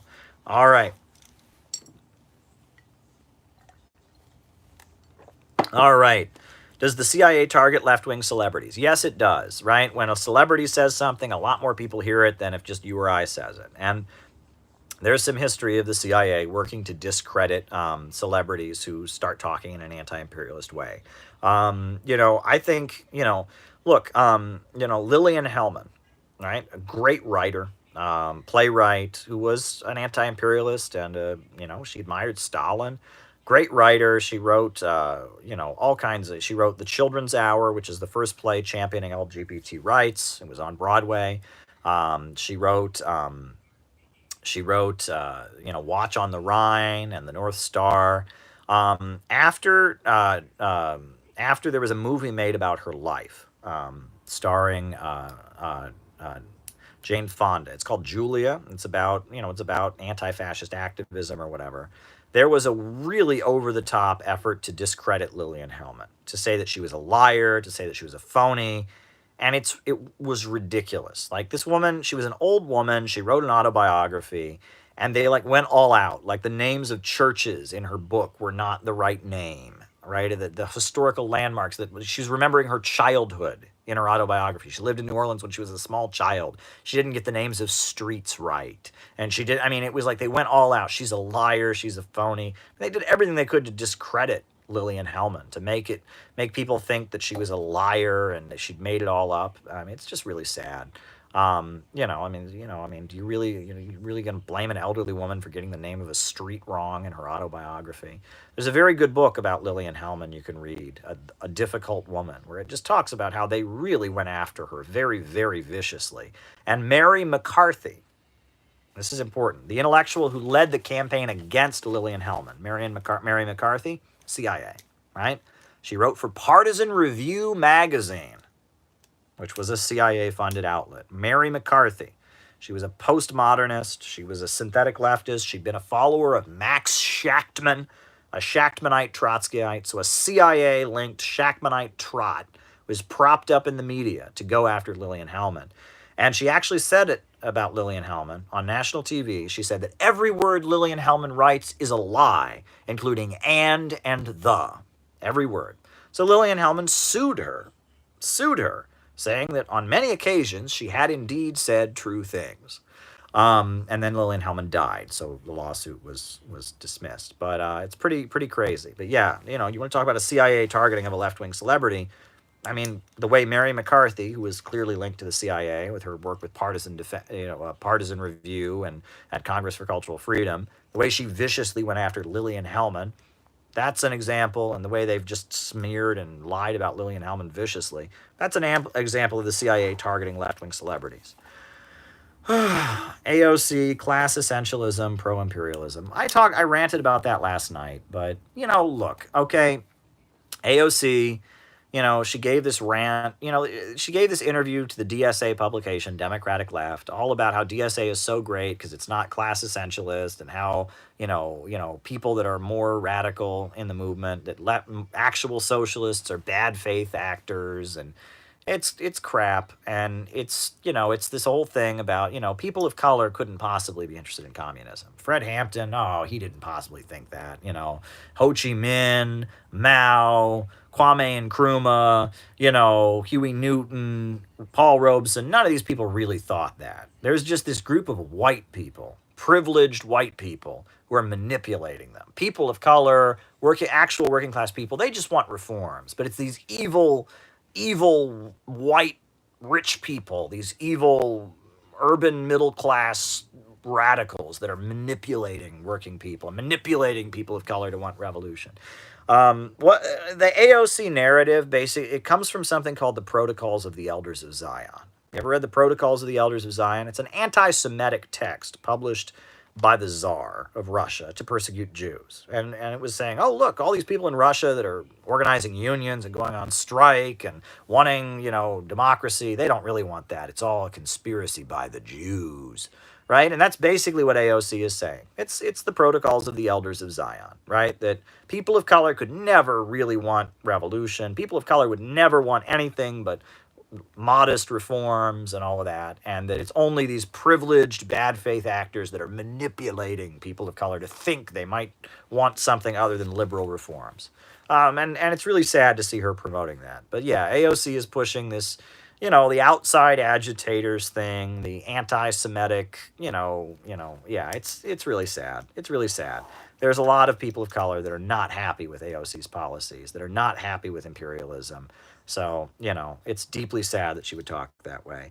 So this communist candidate is running for office in Chile. Well, there's a huge movement in Chile against austerity. The people have been suffering under an austerity regime and rising up in protest. So there is a mass base of support for this candidate in Chile. But is it possible there could be a coup? Of course, right? Venezuela has developed, methods of defending, their elected government, transitioning to socialism. Bolivia, look what happened there.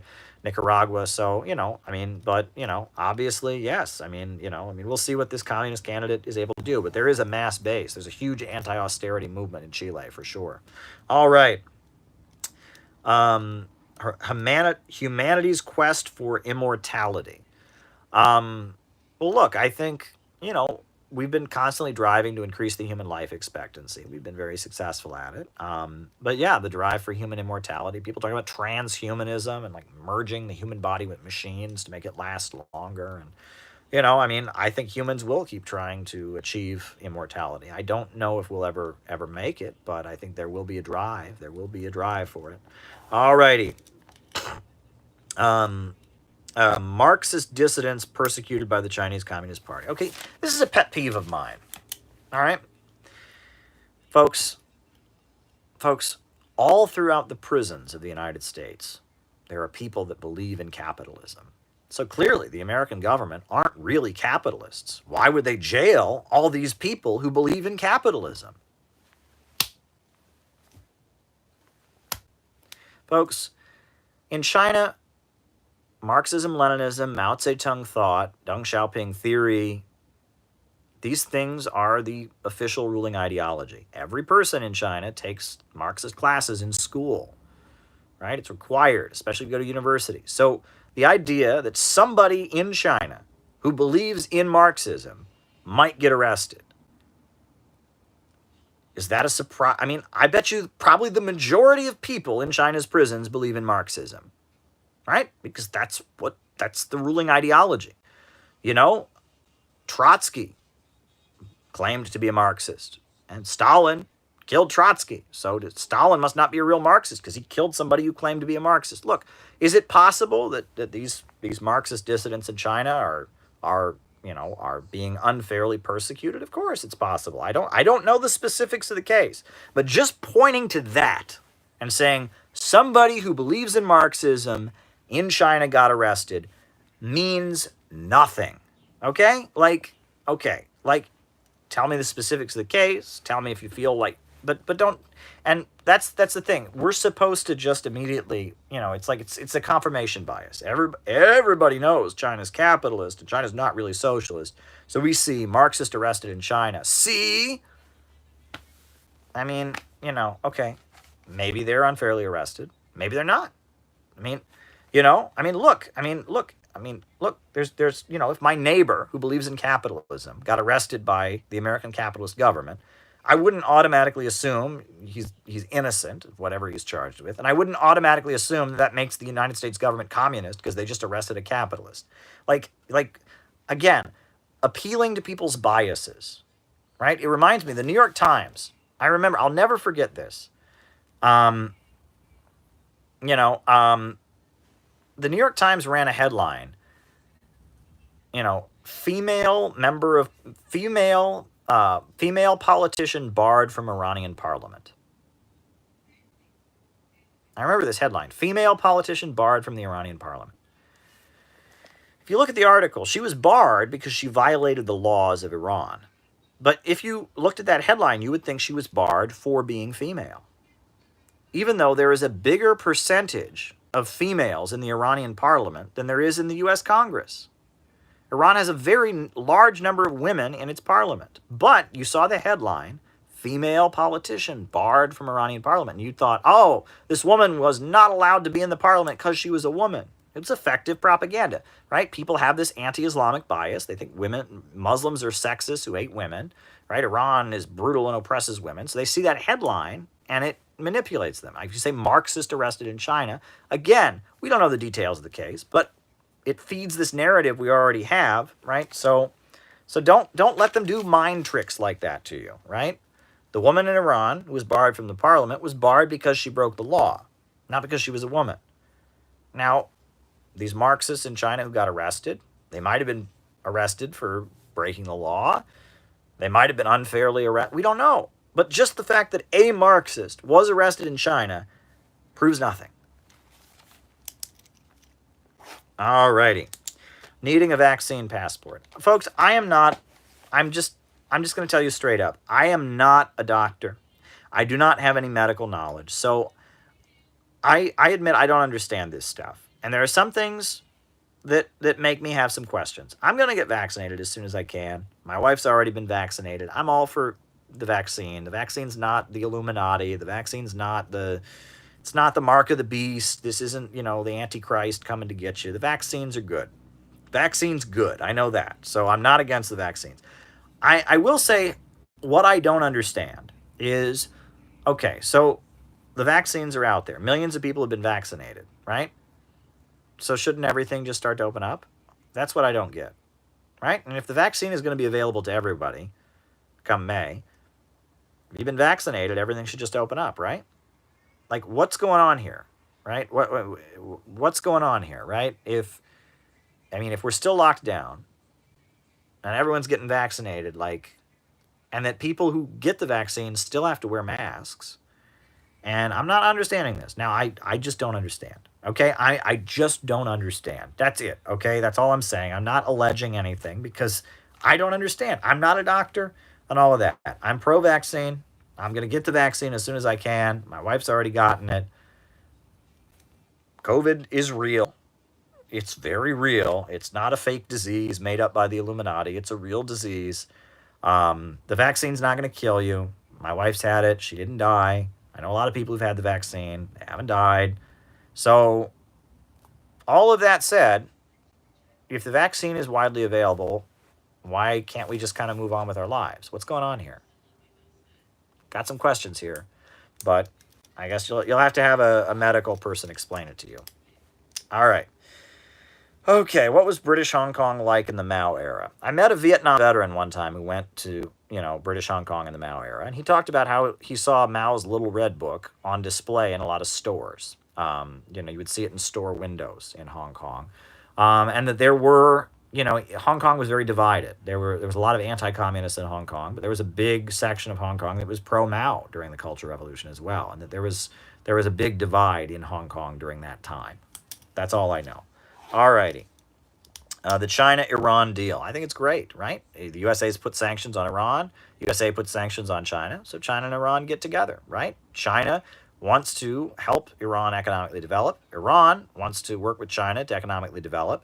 China has lots of manufacturing. Iran has lots of oil. China needs lots of oil to run its manufacturing, right? Iran, they've got lots of oil, but they need things like manufacturing and cell phones and telecommunications and infrastructure. And, Iran's got, Iran and China working together is a good thing in my view. It's a step forward for the Belt and Road. Next question, is anti-BDS Zionism cancel culture?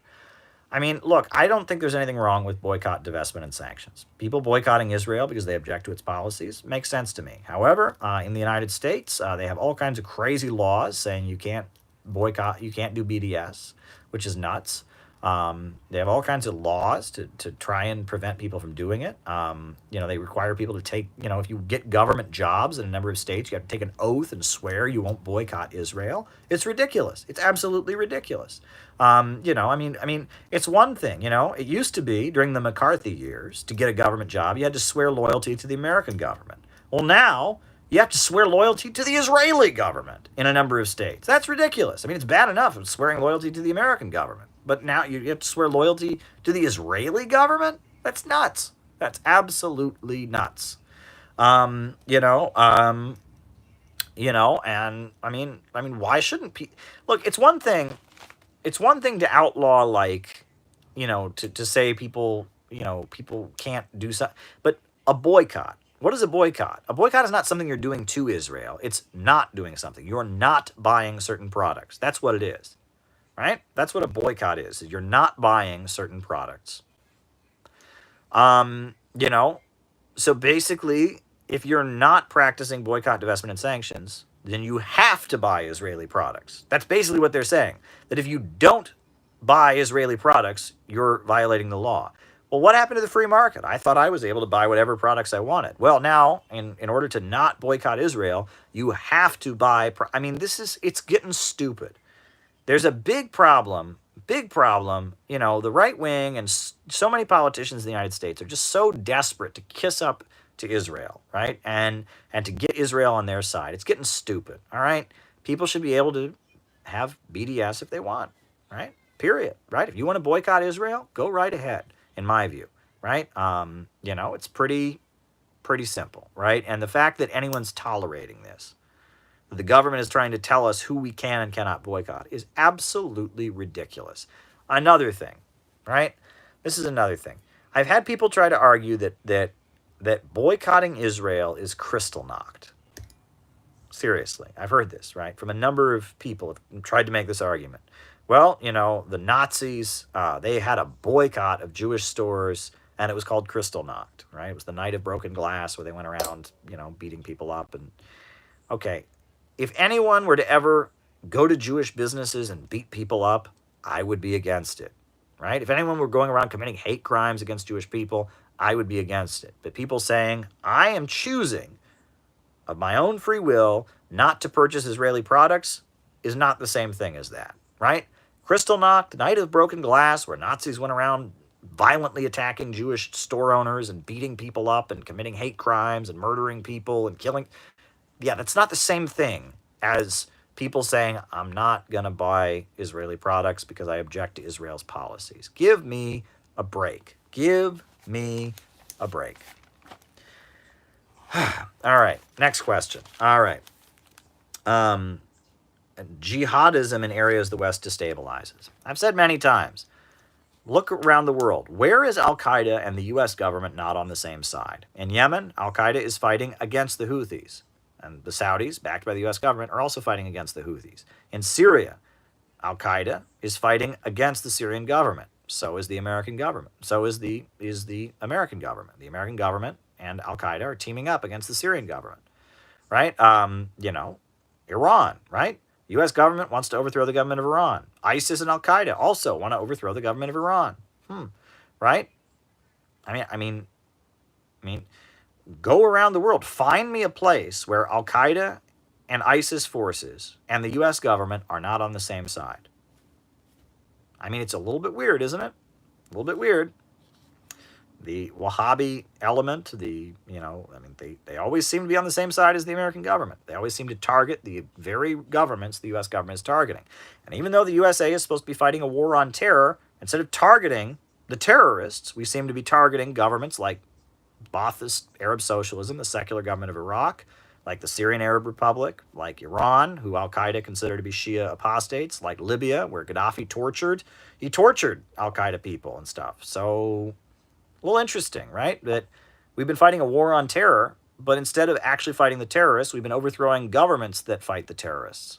And then, after we overthrow the government of Libya or the government of Iraq, the terrorists, or the government of Afghanistan, the terrorists get stronger. A little suspicious, isn't it?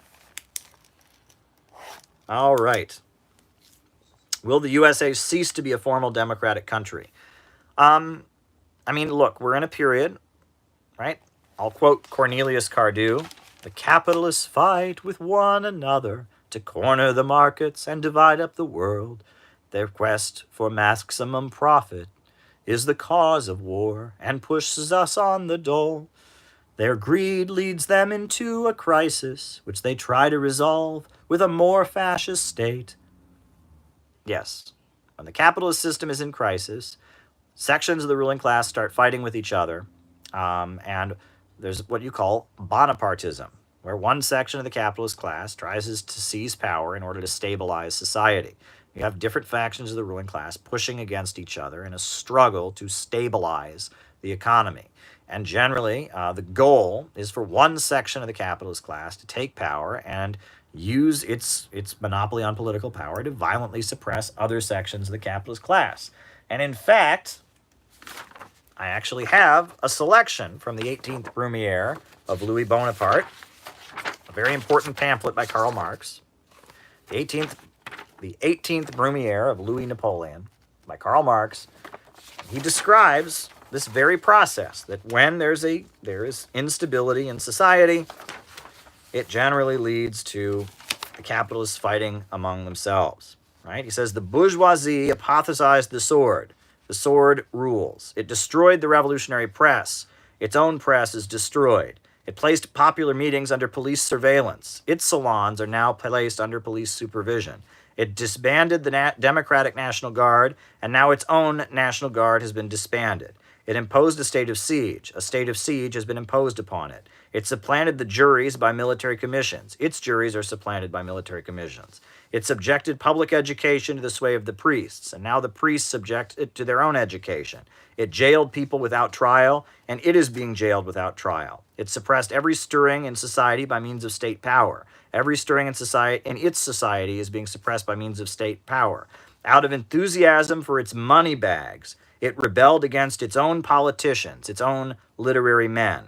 Its politicians and literary men are being swept aside, but its money bags are being plundered now, and its mouth has been gagged and its pen broken.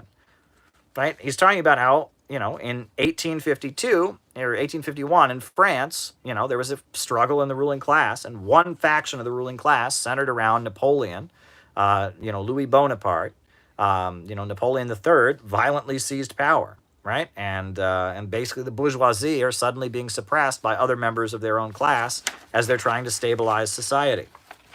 And this is an important pamphlet by Karl Marx. When capitalism enters a state of crisis, democracy fades away, and you get sections of the ruling class battling for power and trying to suppress other sections. The victory of Bonaparte, the victory over Parliament, of the executive power over the legislative power, of force without phrases, over the force of phrases. The struggle seems to be settled in such a way that all classes, equally powerless and equally mute, fall on their knees before the rifle butt.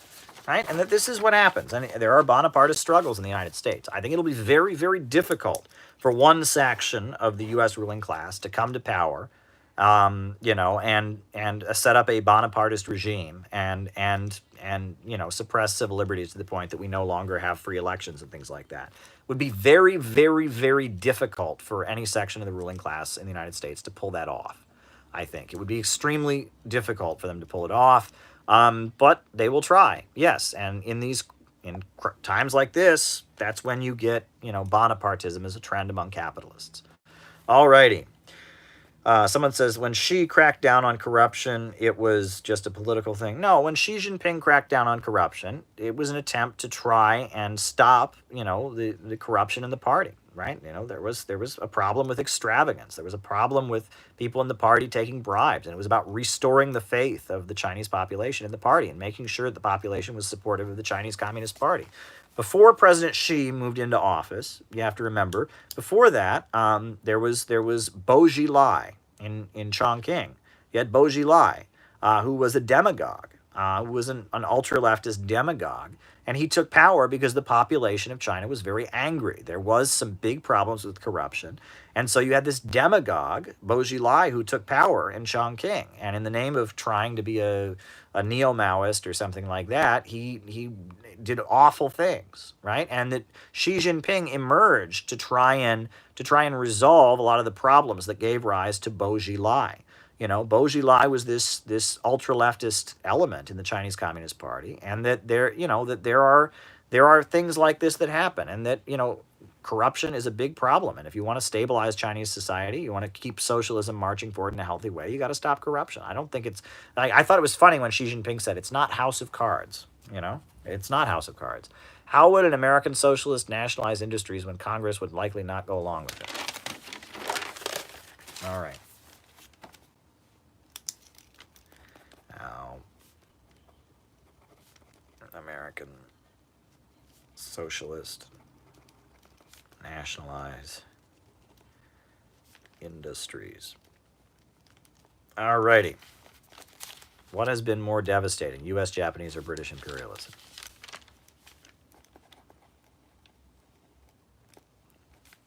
U.S., Japanese, or British imperialism? Okay. All right. Alrighty. What do we do to get Americans to show solidarity with the global South? Well, we have to get Americans to understand that the same big corporations that are destroying the lives of working class people in the developing world are also destroying their lives. That we have a common destiny with the working people of the world, right? That we are not, it's not like us against them. It's the opposite, right? That we have the same enemy. And when a country in the global South breaks out of imperialism and starts developing independently, that's basically them doing what we need to do here. We need to break out of the Western capitalist system and start seizing control of our own means of production. That we ultimately have the same enemies, the same corporations, the same big monopolies that are destroying lives around the world. It's one imperialist system, and people around the world struggling against it have our common interest. That's what we need to do. We need people to understand there needs to be class solidarity on the basis of understanding that imperialism is the enemy.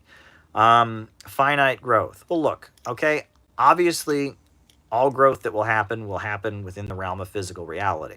But human beings are creative creatures, and the way they interact with resources is constantly changing, right? And we should not ever tell people to stop expanding and growing. We just need to understand, sure, the growth is going to happen within the realm of physical reality, but the way we relate to resources constantly changes.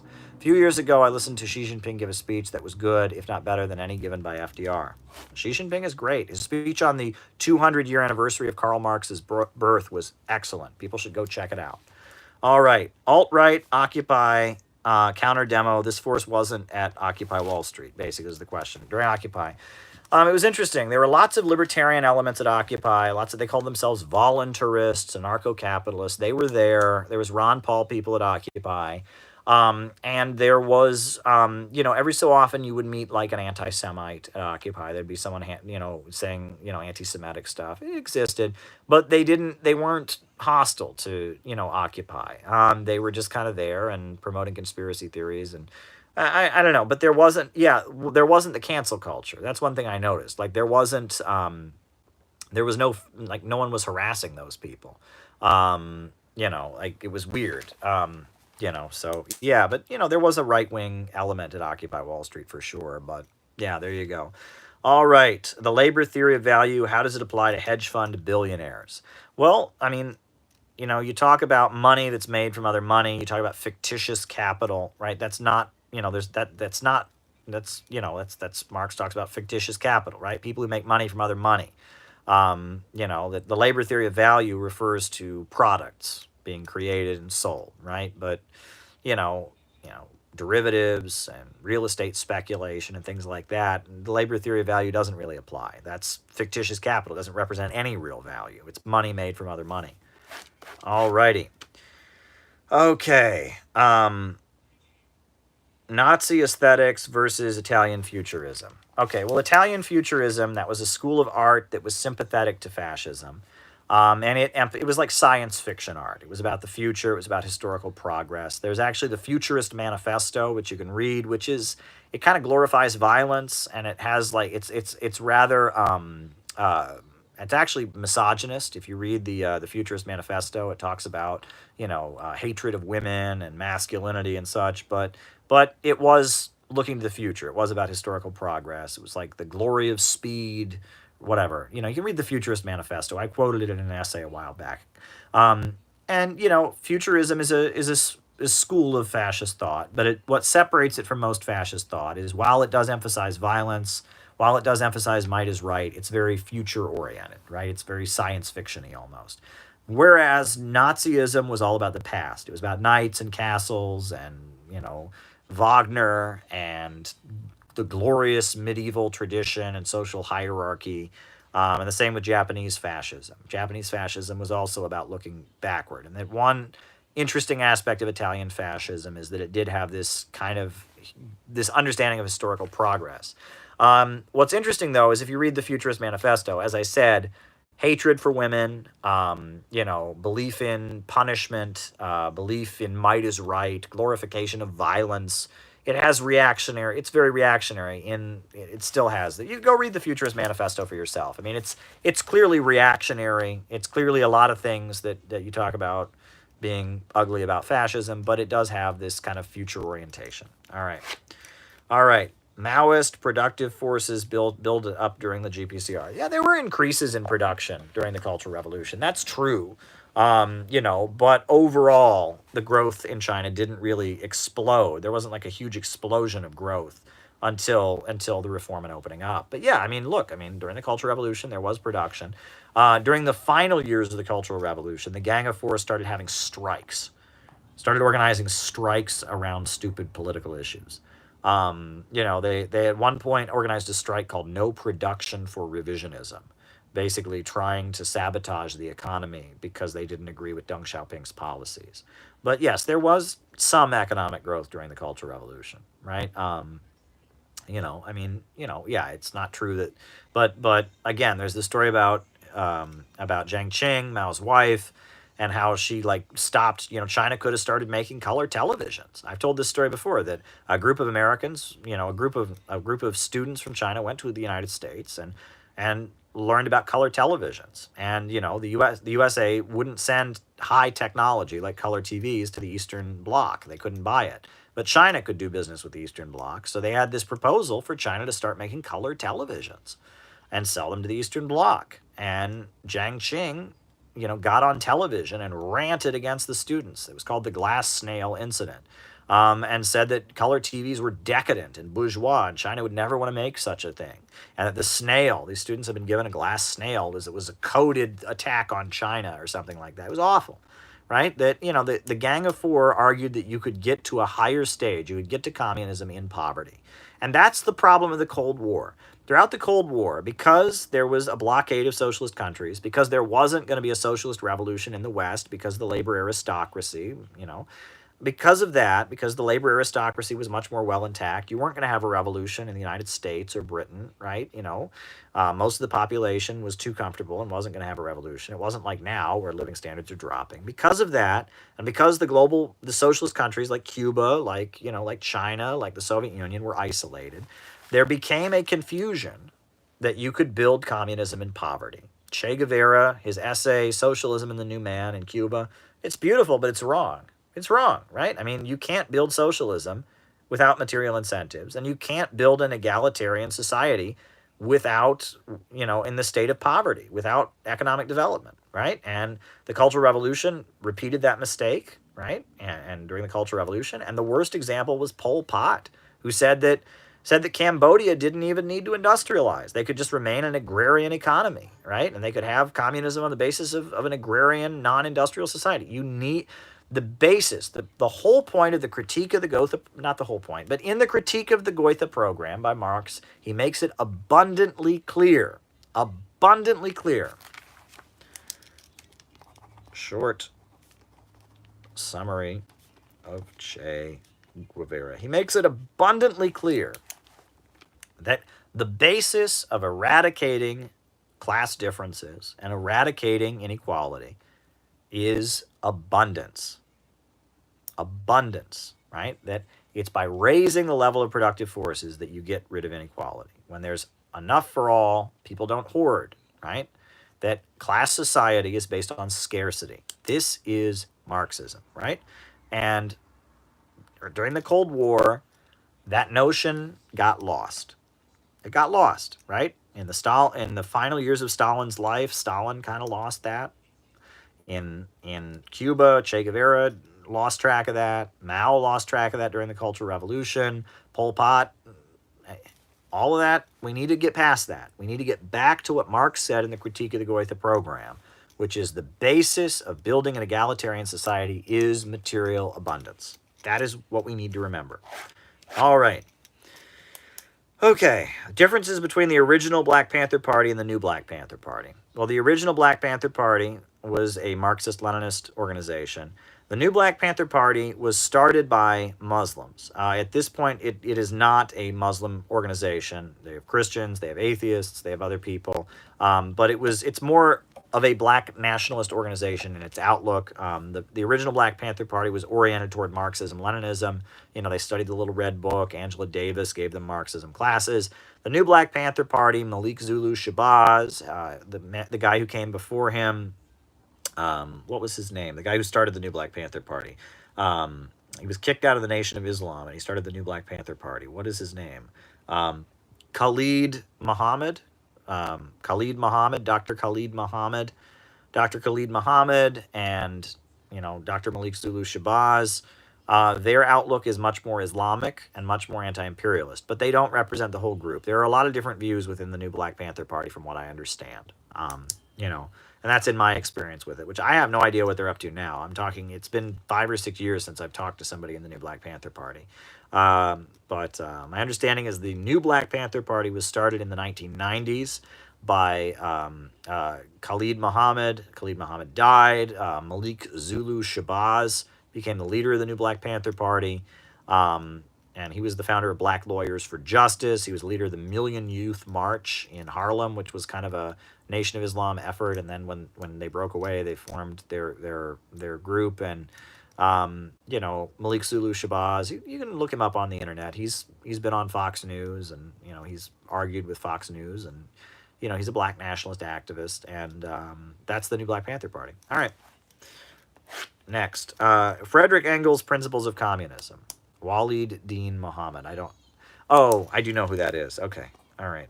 Walid Din Muhammad. All right. Engels' Principles of Communism.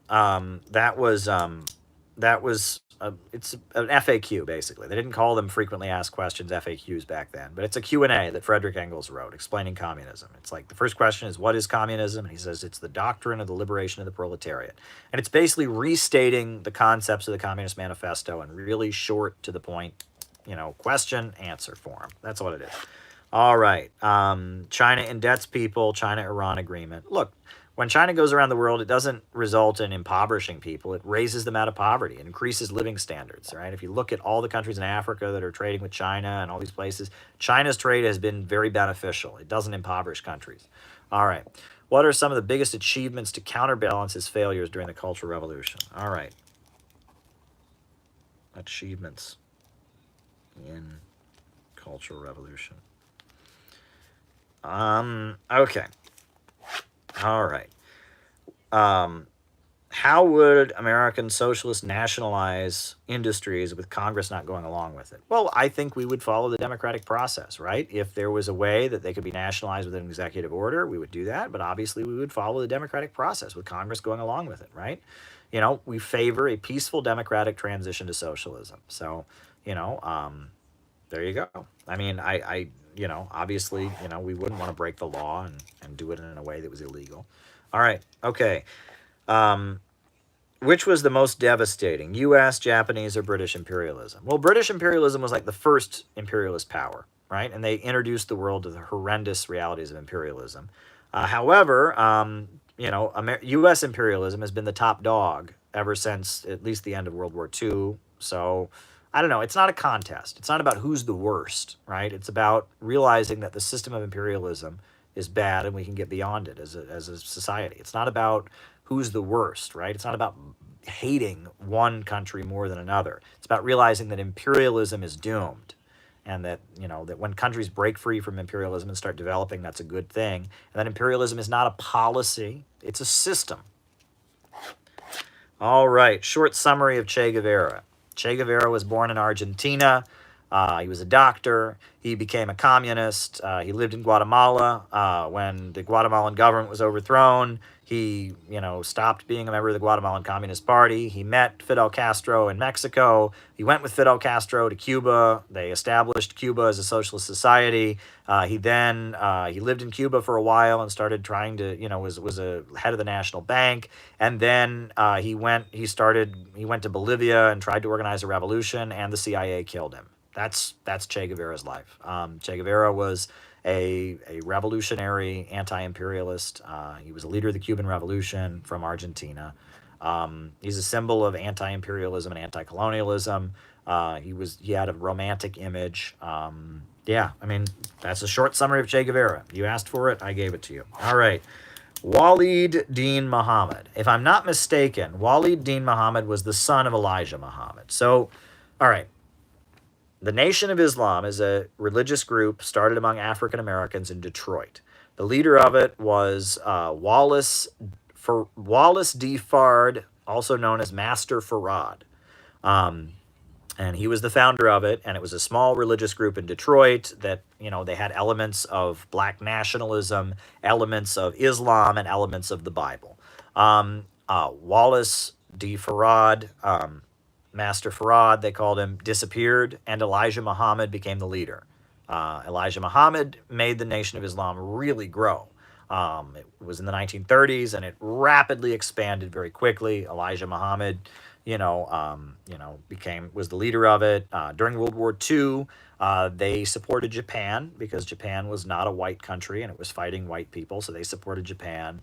So a lot of them went to prison. Elijah Muhammad went to prison. A number of Nation of Islam ministers went to prison during World War II. Elijah Muhammad was the leader. Malcolm X joined the Nation of Islam during the 1950s, or I think late 40s. Malcolm X, a lot of black men in prison would convert to Nation of Islam. It's a religious group. It's still around. So Elijah Muhammad was the leader. Malcolm X became its most famous spokesperson. Malcolm X eventually quit the Nation of Islam and was later assassinated.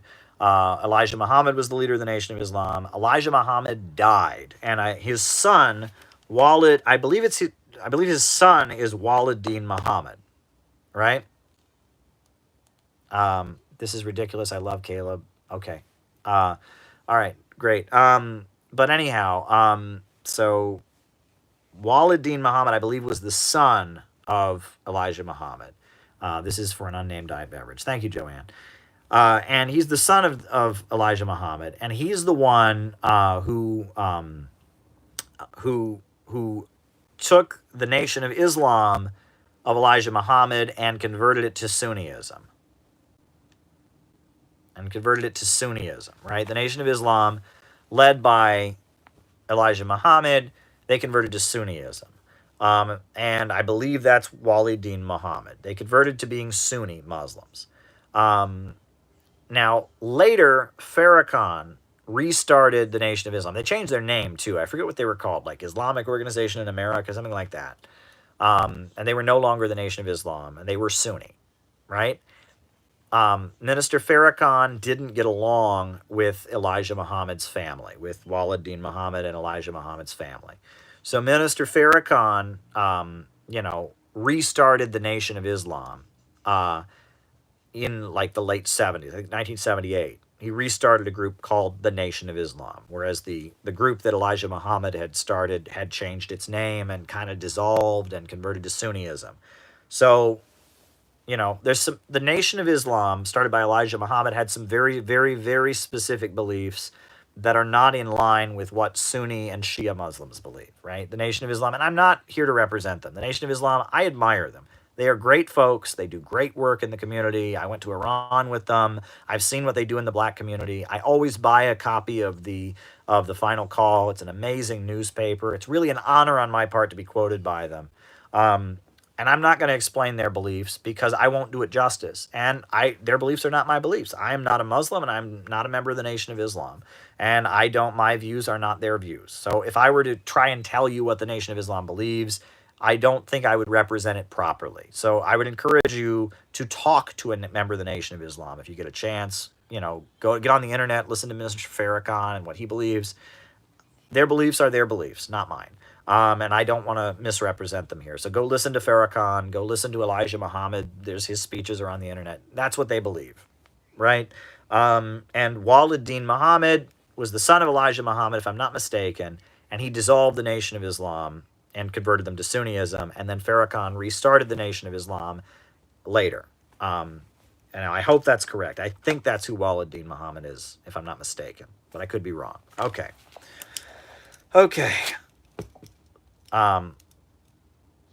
Caleb is modeling very well now. It's a good attitude. Thank you. All right. Achievements in the Cultural Revolution. Achievements in the Cultural Revolution. Well, I think the Cultural Revolution was overwhelmingly a mistake. It was a mobilization of Chinese society. At the beginning, it was Mao and Lin Biao mobilizing the youth against factions in the Chinese Communist Party they considered to be capitalist roaders. That was the first stage of the Cultural Revolution. That culminated in an event called the January Storm. And during the January Storm, Shanghai declared itself a commune. It was autonomous from the rest of China and kicked out the Communist Party. Lin Biao wanted all of China to start being commune cities. Mao didn't agree with that and implemented the 3-in-1 combination. Then Lin Biao mysteriously disappeared. Then you had the rise of the Gang of Four, which was Mao's wife and 3 other people.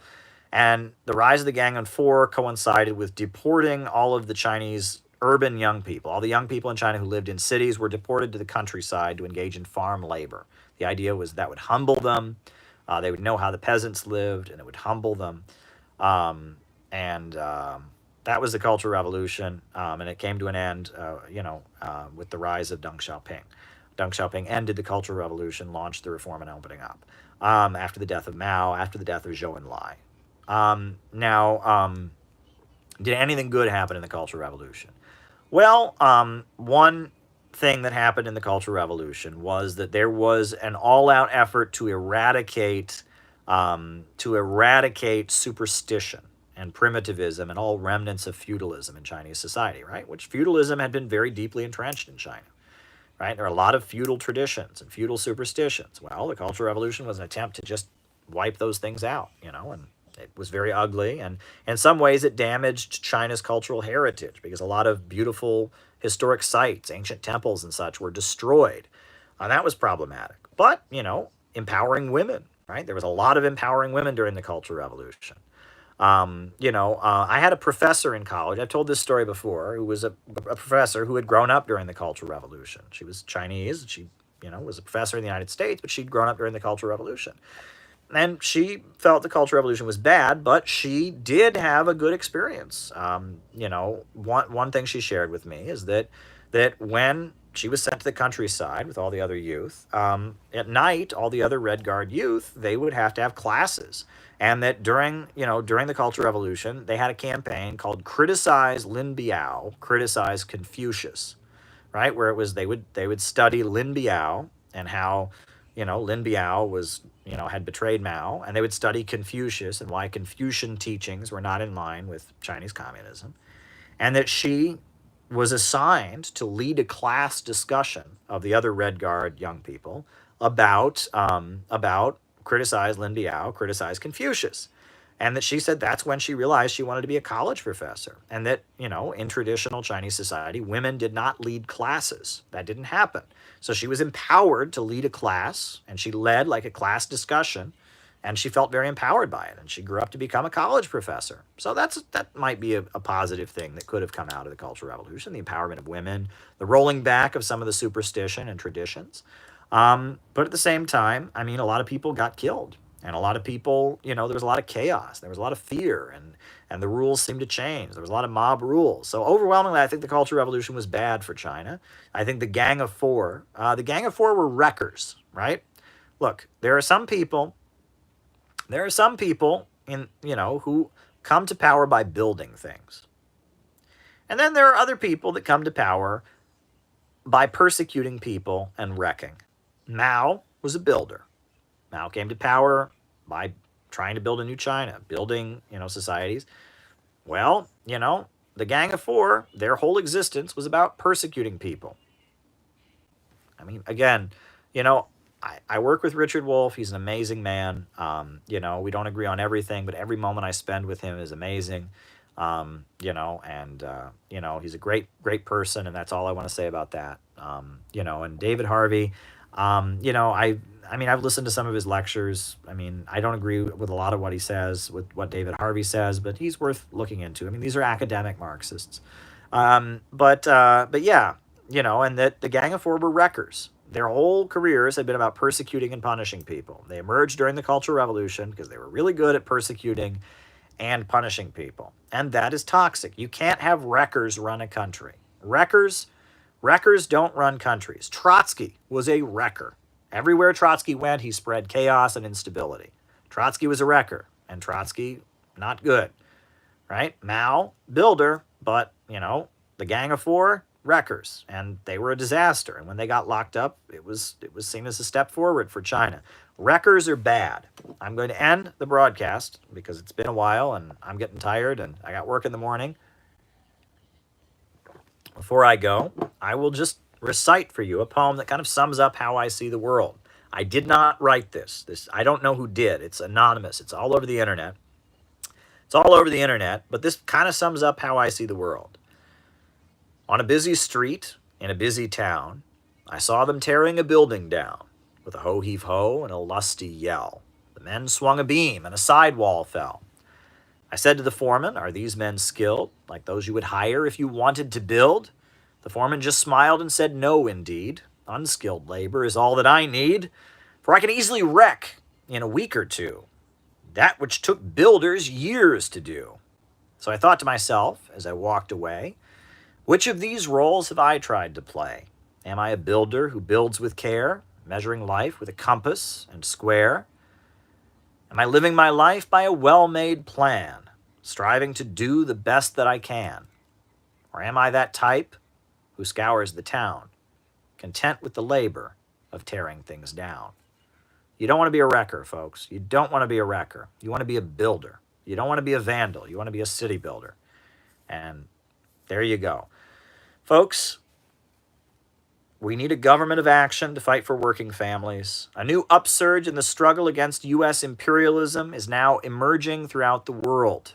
Ever since World War II, U.S. imperialism and its followers have been continuously launching wars of aggression, but the people of various countries have been continuously waging revolutionary wars to defeat their aggression. And while the danger of a new world war still exists and the people of all countries must get prepared, revolution is the main trend in the world today. And while the danger of a new world war still exists and the people of all countries must get prepared, revolution is the main trend in the world today. Have a good night.